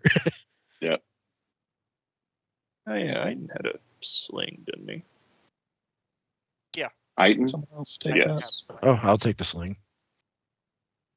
No, I just think I didn't have ranged at all, but yeah, Oh. that's good. Would you like my shortbow if I use a shield and a sling? I should probably, well, yeah, for this fight at least. Let's get back. Well, we'll think about that later. Anyway, first we should get out of this hole. So, do we not want to check this door? Well, it is there, and we're here. But given the crawl space, it's probably also a decoy, although the crawl space wasn't very well hidden. So Right, we kind again. of just turned around and saw it. I think we've got what we came for. Okay. And there are a whole lot more snake skins than I think just 3 snakes would produce. Let's not get greedy. Okay. Never know if any of it's cursed either. Looking over the bear skin. She hits you in the back of the head with the flail. Might be worth checking after we defeat the wolf spirit, see if maybe it responds or something. Who knows? Probably worth the trip back, but who knows? Might have to pay the toll again to get in. Maybe after we've got a few more henchmen. All right. Well, let's head out. All right. Do the same trick you did before to get out past the pit. Mm-hmm. All right. I'm going to take a really quick bio, but I feel like we do have time for the final showdown with the hound. So I'll be right back. Yeah, all the better if Michael could make that guest appearance just in time. His character died. Probably. Well, Gombo said that he just kind of yada yada yada through it. He was talking about something else as the sun went down, and Yeah, we were or moving the sun the was rubble. going down, and he said, and so dies, and something. Mhm. I don't think we took that much time. Yeah, he totally said it out loud. He said a lot of rubble to move, but it got us the shield, which, you know. Podge Hands was a good character, but he did. Probably. Who knows? We might make it in time. We might not. None of our characters, I think, are actually all that attached to him. So. Oh, I'm totally attached to Samantha. She's been a blast with her insanity in combat.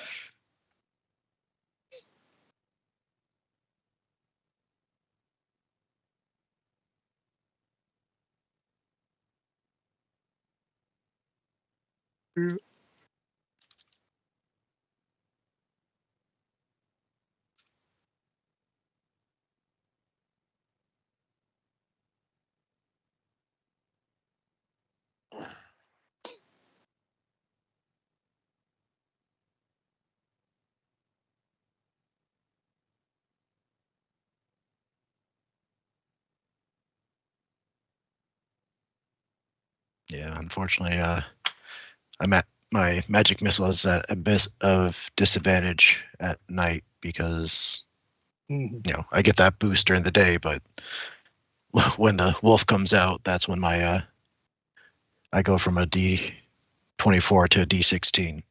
Oh, yeah, By the way, I would probably ask Samantha to borrow that hide of the cave bear for this next upcoming fight, because the more often I can hit this wolf with this spear and pin it to the ground and lower its AC, it's probably going to be beneficial.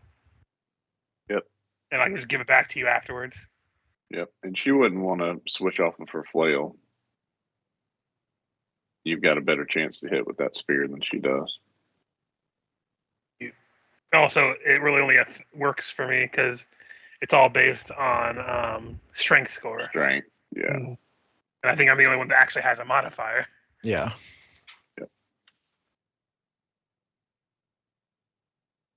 Which, that's just crazy that our rolls were so bad on character creations.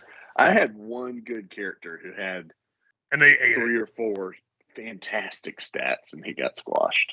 Mm-hmm. Well, Loki's trying to remember which my good character. Yeah, because none of mine survived. I'm just looking at all my did dead great for the PCs. first section, but the second section they just got wiped. I'm looking at all my dead PCs: Chill McSwag, Butters Marjorie, Lucky Larry, Randy Giles, Tinkles Von Buff, Stan Everyman, Job Stevens. I was kind of hoping Job Stevens would survive, even though his stats were abysmal, just because it would have been a very sickly wizard if he had survived.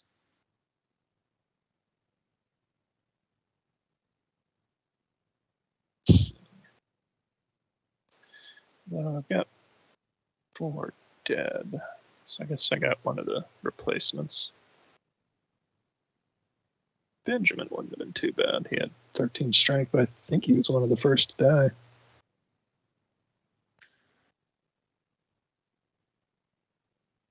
Yeah, I had a 17 intelligence, 16 personality, 14 agility character that was Sir Thirstivus, 3rd flag.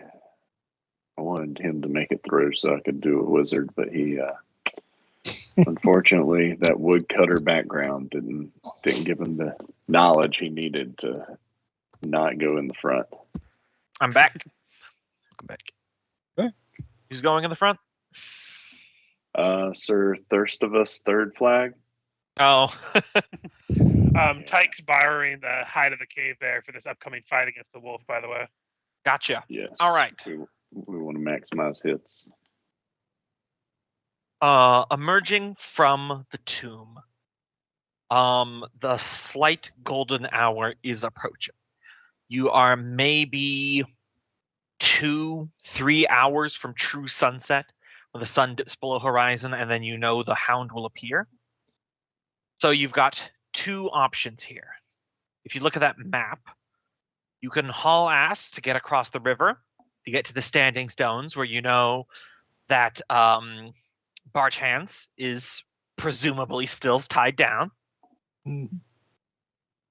Or you heard rumors from your troubadour friend in the tavern that the hound supposedly comes from the sunken fens to the northeast.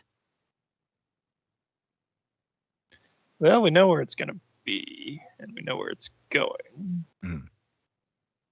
So we can get across the river. Stones, yeah. Mm-hmm. Yeah, I'd say go for the Standing Stones. We're not evil. We might as well save him if we can. He was only annoying.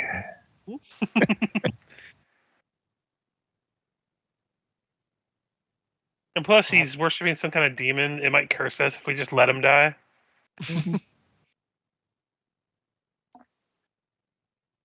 Plus, he wasn't too bad. He did volunteer twice to be dog food. All right. Everyone, give me a stamina check to see how well you can haul ass to get to the Standing Stones before sundown. Man, I cannot roll today. I have the best modifiers, and I can't roll worth shit. We're winded.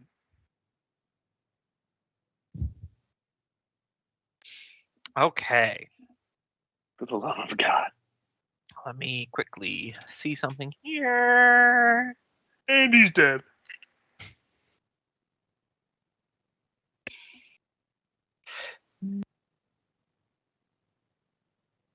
Definitely not gonna have time to prepare. That's for sure.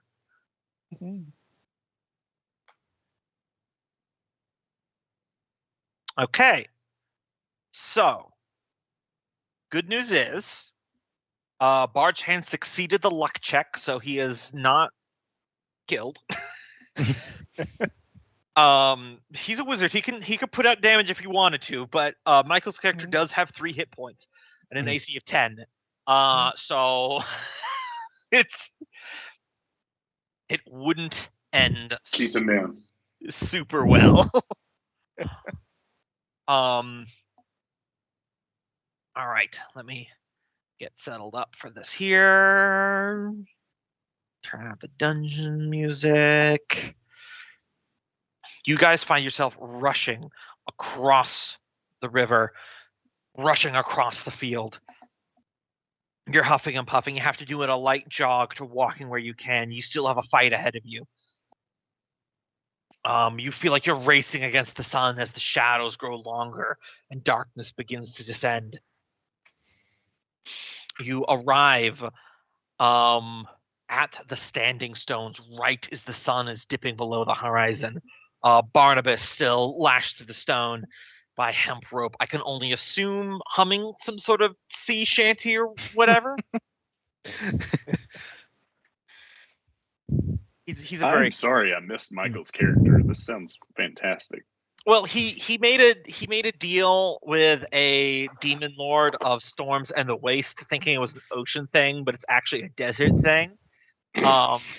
So it is funny how his backstory is of being a cargo hauler at a port, but his spellcasting is distinctly dust themed.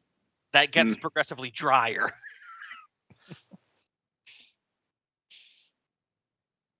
Because Michael didn't understand what the patron was about, and by extension, neither did Barge Hands. And he established that like he just got into a really shitty deal. Mm-hmm. I love it. But you guys arrive just as a bank of supernatural fog begins rolling in, and then you hear it upon the winds. Canine howl that transitions into the horrifying cackling giggles of a hyena. Twin glowing eyes begin to circulate through the gloom. The hound of Herot is upon you. I shall bring up the initiative. Oh, that's the wrong button. Initiative. You guys should be on the boat screen. I don't have like a combat map or anything, so just... I'm on a boat, and it should be 1 higher. First double-digit initiative the entire night. Going fast, and sorry, I heard that song earlier today, so now it's stuck in my head. We're in a nautical theme. Pashmina Afghan. Okay, so Korn has the shield. The spear and The hide yeah. are on me. Mm-hmm. I got the shield, and I've taken Luther's sling, and he has my short bow. I'm gonna trade for my iron helmet back. Let you wear the cave bear, but I still have the chaos plate and the chaos flail, and we're gonna light that motherfucker up. Mm-hmm. Sharp as D6. So I will just not use macro because I believe I've got the same to hit. Yeah, actually I got one better. It's agility for ranged. Yeah, it's agility for ranged. Okay. One better to hit, so Mm-hmm. Not a whole world of difference, but nice thing. Anyway, dog. Yes. So Tyke, you act first. You've managed to reach the standing stones. Like walls against an encroaching army, the fog has fully encircled the stones. You see the glowing eyes of the hound, but there is no shadow of its form in the glimpsing moonlight. You believe it's still in its misty form and is not yet struck.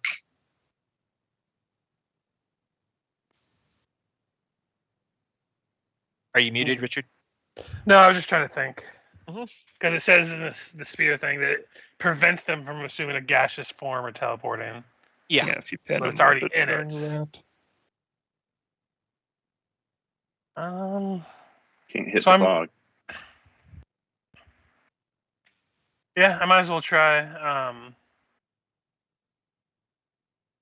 Because what else am I going to do at this point? So I am going to use the Hide of the Cave Bear, channeling the inner bear of this left in the spirit of it to enter a rage, and I'm going to try to stab at the gaseous part of it. All right.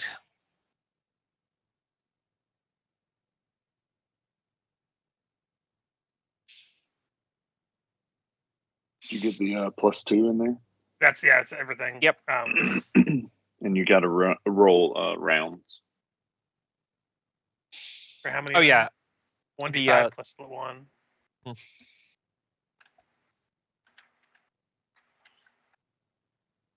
Four rounds. It's good. Probably lasts for the entire fight.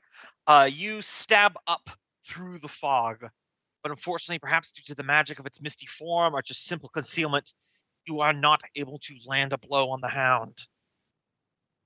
As it twists and circles with incorporeal grace out of the way of your strike, snarling as it recognizes the magic upon the weapon. Meanwhile, I just growl at it. Mm-hmm.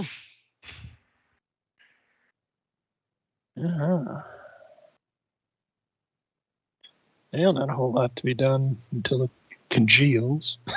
Mm-hmm. So I guess I'll just have a arrow knocked and ready. It is also worth asking, who has the Horn of Kings?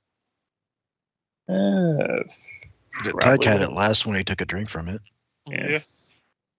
Probably would have kept it out. Should have taken a sip from it before we left, but meh. All Yeah, right. 2 hit points because of the rage. Samantha. All right, she's going to back up in front of Barge Hands and ready her shield and just have the flail spinning, ready to bring it down as soon as he congeals. All right. Do you wish it to burst into fire? I only have 3 rounds on that, so not yet. right. Not until I know we're fighting. Okay.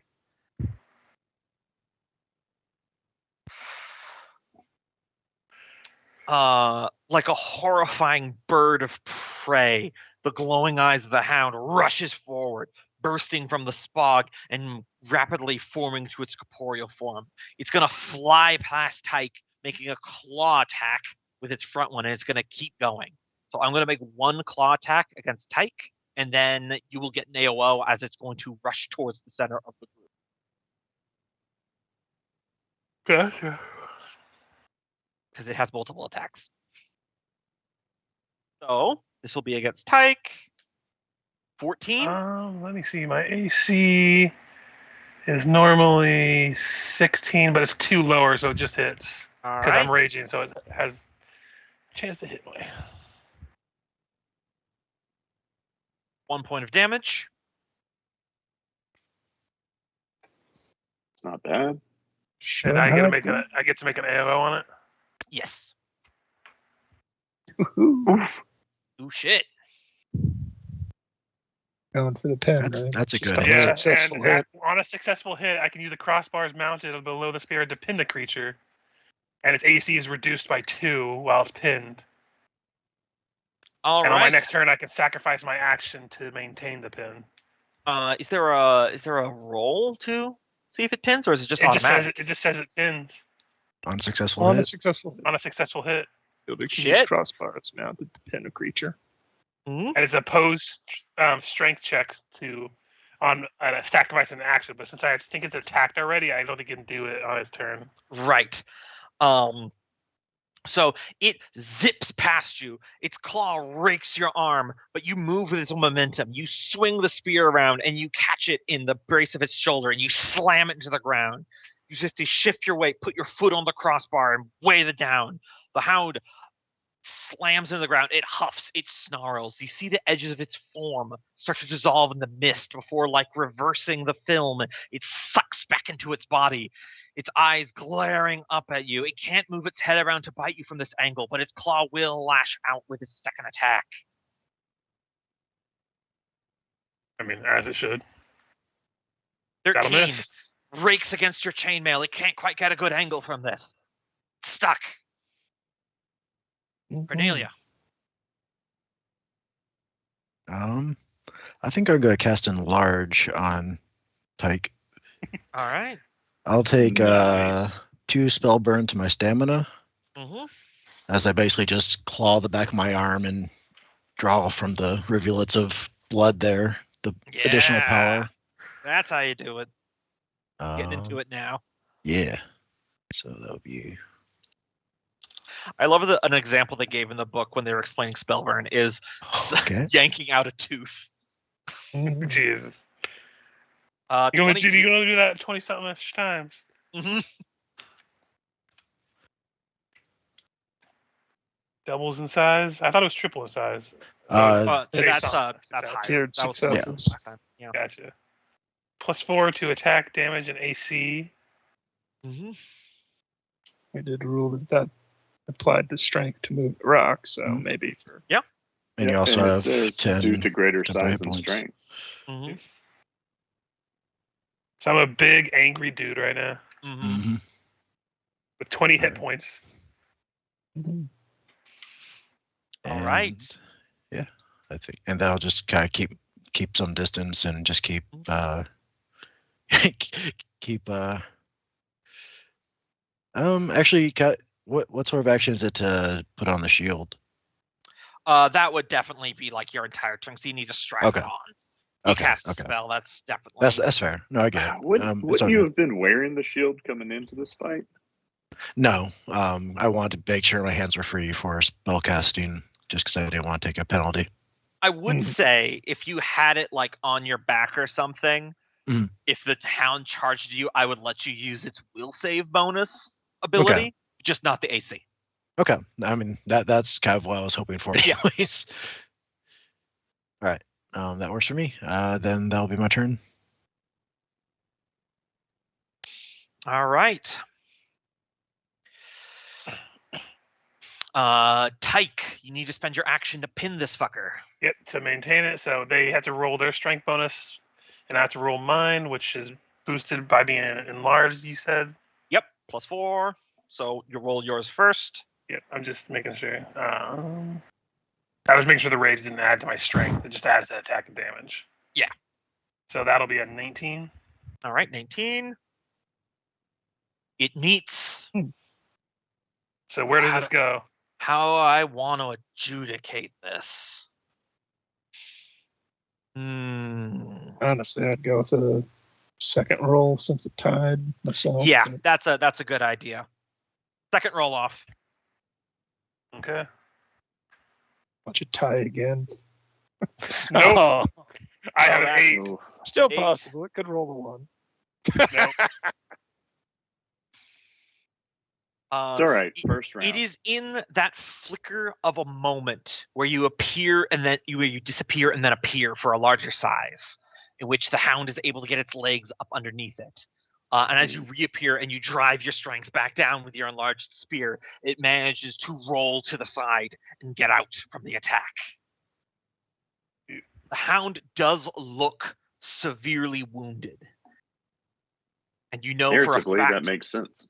Yes, and you do know from a fact that if you kill it, it shall misty escape, like it did before. Unless I can get the spear in it again. Mm-hmm. But that is your turn. So Luthar. Yeah. Bit of an apology.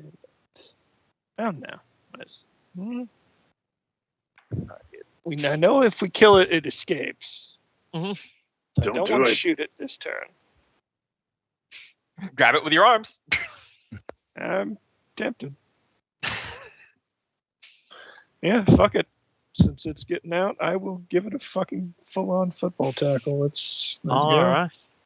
Let me see here. Oh, 16 against its AC. With a deed of 3.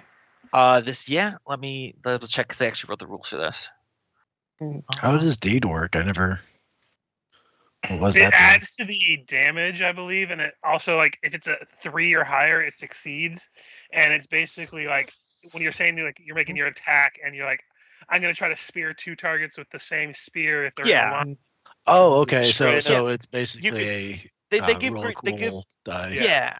You just have to Nice. describe it in Okay. advance. They give examples in a book. There are things Nice. like, you could flick blood into their eyes. You could literally just say, "I target their eyes," and I'll just let you do extra I damage. really like that feature. That is Yeah. really cool. Yeah, that's a They fun they feature. just they describe how in playtest they said that one person was fighting some guys on a chandelier, and they described if they hit and got a deed, that not only would they damage, but they'd hit a rope and they grab a rope as the chandelier fall and arrowed Flynn out of there.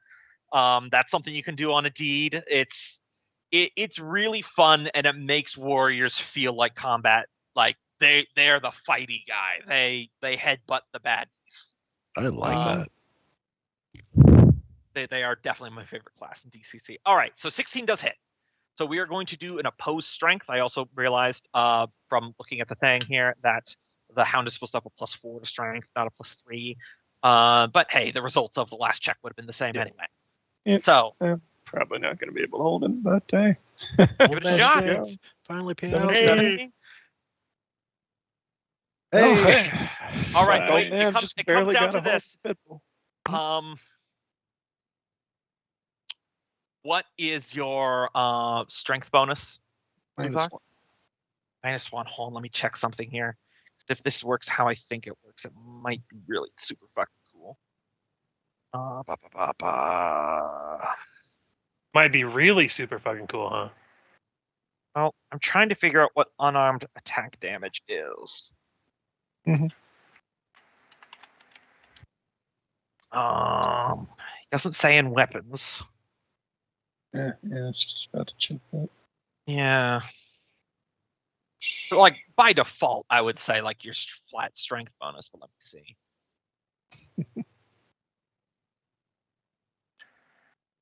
Minimum one. Unarmed combat is on page 96.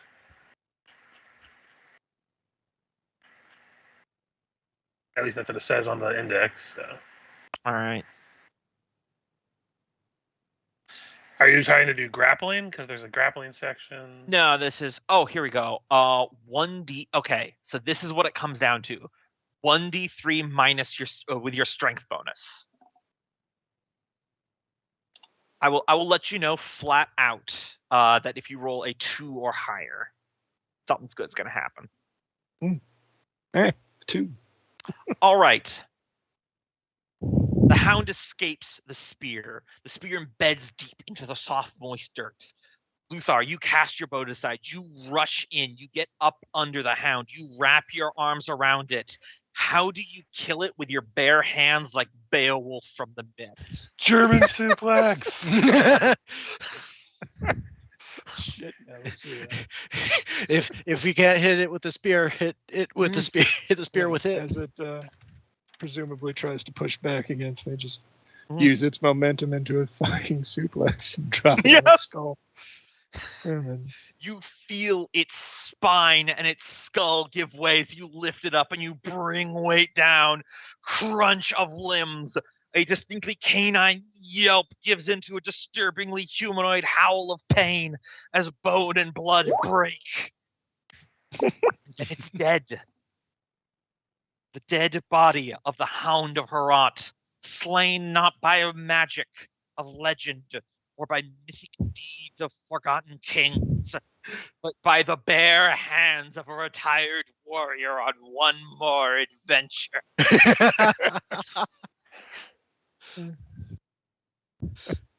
Take your fucking W there. That was awesome. Mm-hmm. Nelly would actually be clapping like that. So did you like drop it onto the spear? Is that why it didn't? No, so this is a real thing. According to the main book here, there is 3 ways to kill the hound. The first one is to pin it with a spear of Ulfanar and have someone else finish the job. Mhm. The second is the widow could give you, if you cut a deal, she would give you some shackles to tie it down, and then you can kill it. And the last one, it says mortal strength. In tradition of Beowulf, an extraordinary PC can wrestle the hound and kill it with his bare hands. Nice.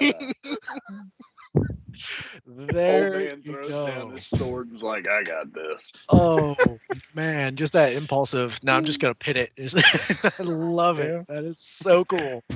Meanwhile, Tyke just passes out because at the end of the rage, he just loses all of his ability Yeah, modifiers. he's just passes out. exhausted. Tyke go night night. As the hound dies, like a spell lifted, the demonic fog vanishes. Clear, peaceful moonlight and glistening stars fall upon this area. The dread presence that held over Harant has dissipated, and as the demonic blood of the hound leaks into the soil and begins to dissolve, the standing stones you're around start having glowing runes appear. Barge Hands is still tied to the rock, and he's like, "Way to go, team! Team effort!" I was about to say he was tied to it crying. Cornelia, Yep. I would like you to roll me 3D. What was it here? Flipping through my little pamphlet. Glad I have the smaller one rather than the big book. Should really put tabs in this. Is what I should do. That would be smart. Roll me 3D26. 3D26. Mm-hmm. Do it, Cornelia. All right. Convenient, no repeats. All right. So, on the stones here, Cornelia, these are the runes for spells that wizards can attempt to learn when you level up. There's 3 of them. Okay, There is cantrip, I've got that one. force manipulation, I'm interested in that one. and magic missile. I've got magic missile. So force manipulation it is. You know what? I would say there's probably at least Awesome. 4 standing stones. Give me one more 2d6. By the way, these will also be for Barge Hands too. So maybe One record more. these somewhere for Michael. Well, one more. Yeah, one 1d6. more. We'll say there's 4. Let's have Okay. fun with it. Because there's always a chance you could fail the roll to learn the spell. 10. 10. Give it another time. It's enlarged. 5. 5. You know what? We'll go with it. Barge Hands at Choking Cloud. We got 2 wizards in the party, man. This is going to happen. Yeah. Yep. So it's choking All right. cloud. Yeah, it's Choking Choking Cloud. So it is cantrip, magic missile, force manipulation, and Choking Cloud. If you could Okay. just write these down somewhere. Right. And then roll me one last 2D. What are we looking at? 23. I'll write those first spells down. You said force. Mhm. So I got cantrip, force manipulation, And Choking Cloud and magic missile. Okay.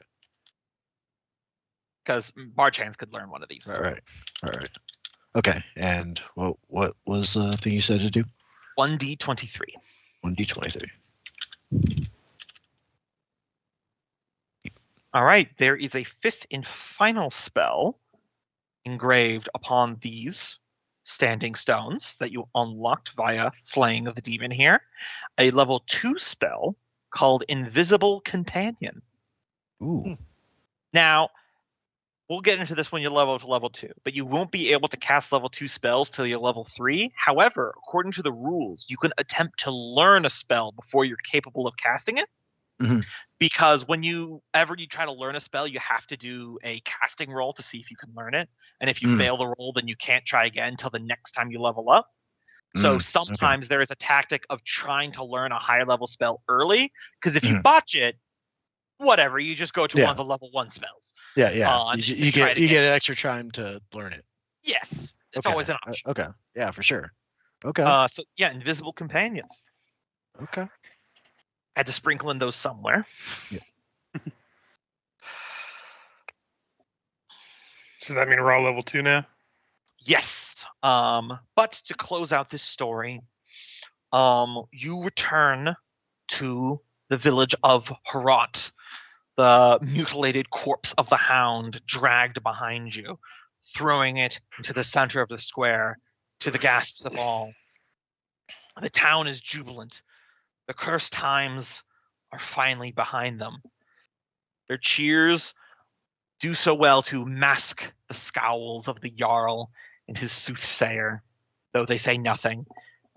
The local priest of Justinica is quick to exhort, saying that the reason why the hound was slain is because one of the travelers, Cornelia, spent time learning the holy ways of the goddess of justice, and it was that righteousness that carried you forward. Truly, this is divine providence. Yeah, not in my department. That's good.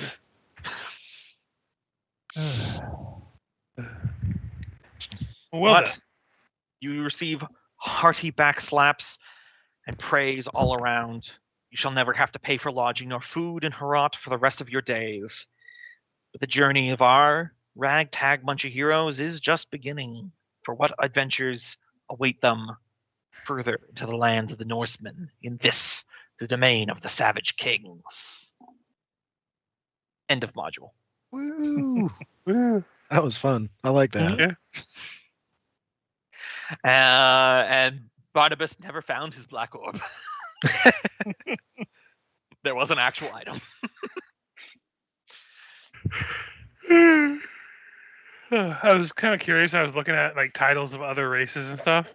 Mhm. I like how elves just have one line of titles. Yep. Alignment doesn't really matter.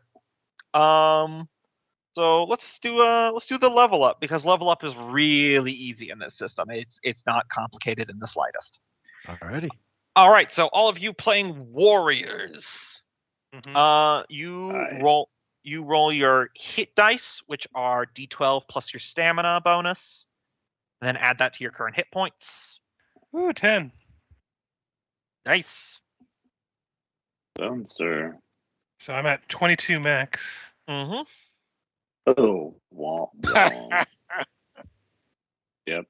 It happens in these old school games. It's always Yeah. a minimum. It's always a minimum of 1. So if you have a negative penalty, don't worry about that. Additionally, for all you warriors, your D die goes up from a D3 to a D4, and it is worth noting, as your D die grows larger, that the higher you roll over 3, the more impressive the effects are. For example, the stabbing the monster in the eyes I told you about. I think if it's like you hit a 6, it does like a D8 damage, in addition to the D6 you're adding. I do also know our initiative modifier goes up by 1 because it's based Yep. off of our level. Yep, all warriors. And our crit die goes up. Yep, it goes up to a 14. Also, it's important to not forget, as warriors, your critical threat range is 19 to 20. Yep. And for Tyke, if he uses his axe, it's 18 to 18 to 20. Yeah. Mm-hmm. Because it's just special that way. Yep. Although I do like having the spear and the axe now, because those are both very versatile for Yeah. this guy. Because again, only one strength modifier. Really, the only one that can use either of those weapons. Like I'm collecting weapons, and Cope's character is just collecting swag armor. Right. Also, I would give the bear head back to him. Mm-hmm. As for our neighborhood wizard, Cornelia, your base attack bonus goes from +0 to +1. For me? All right. For you, yes. I believe your hit die is a D4. I'll check the big book. I do actually have to head out. I just wanted to stick around for the end of the session because I knew we were close to finishing it. Yeah, it was just a showdown with the hound. Yeah, Is but I there have to a get D some die on our page? Yes, on the very bottom, underneath Mhm. warrior abilities, it says Mighty Deeds of Arms. Ah, thank you. Okay. It also has threat range as well. Yeah. Yep.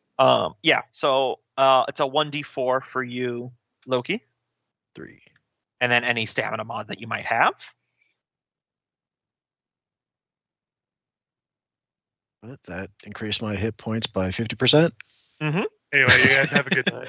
Have a All good one. Oh, wait, before you go, Yep. Richard, any luck that you guys have spent refill up to maximum.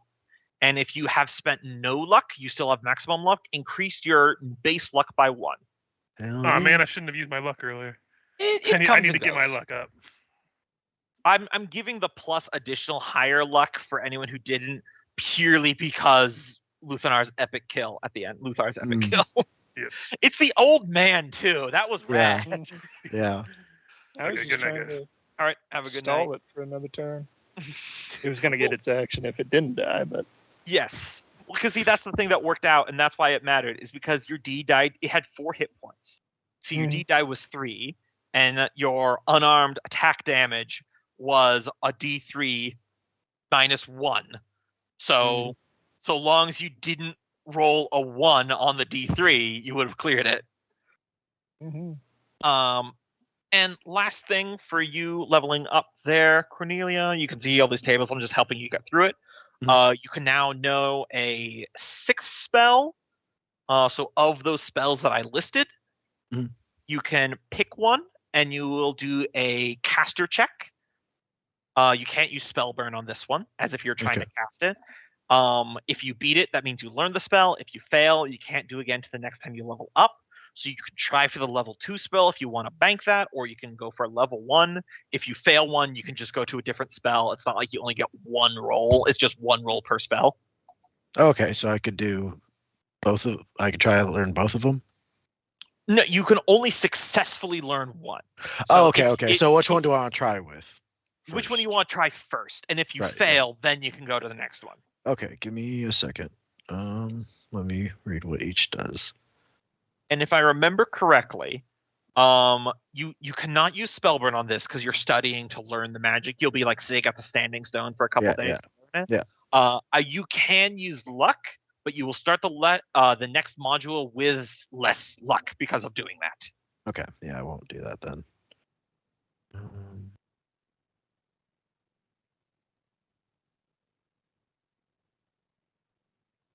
And Invisible Companion.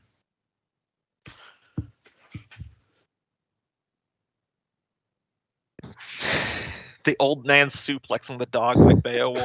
That's not knowing that was an way to kill the hound. Right. Forever be one of my favorite Pixel Buddy moments. Yeah. Because freaking Richard did so much damage on that first AOL hit. Yeah. Oh my god.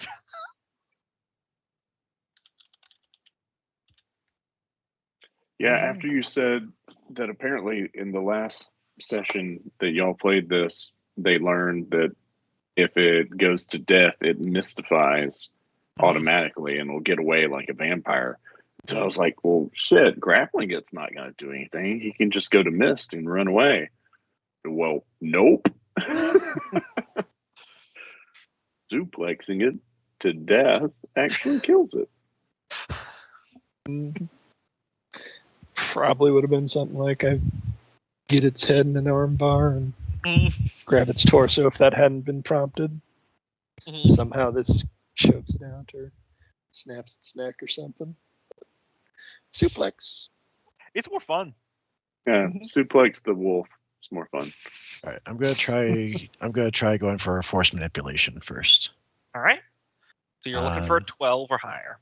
And that's 1d20 plus your intelligence, and plus your caster level. Okay, which is 2 now. Just 2 now, and then you still add in your luck for second son. All right. 7th son. Okay, so 1d20 plus 5. All right. Okay. Force manipulation is not happening. And then we'll go with Force Air Invisible Companion.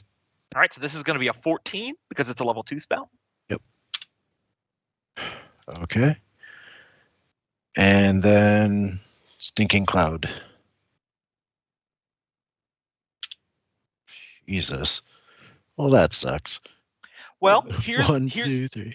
Here's the good news. Barge Hands does have a book, so if he would be amenable to sharing, you can copy the runes from these stones into the book. We'll say 5 pages per spell level, 100 pages in a book, something like that.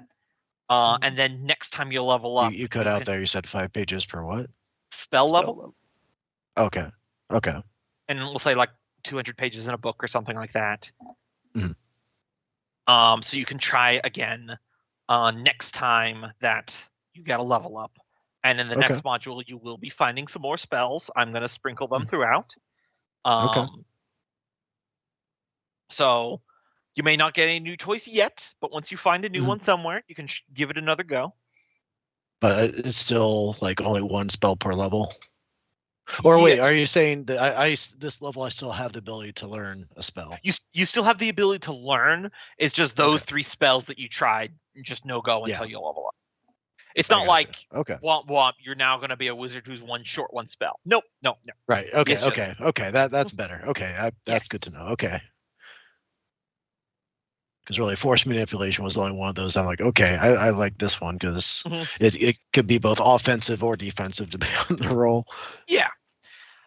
And, hold your head up high because you had 16 intelligence. You started this game with an extra spell more than you thought. Yeah, for sure. Like, you also did explode like 3 ghouls with magic. So no, I am very happy with my current spell loadout. I mean, magic missile. I have never had so much fun using magic missile.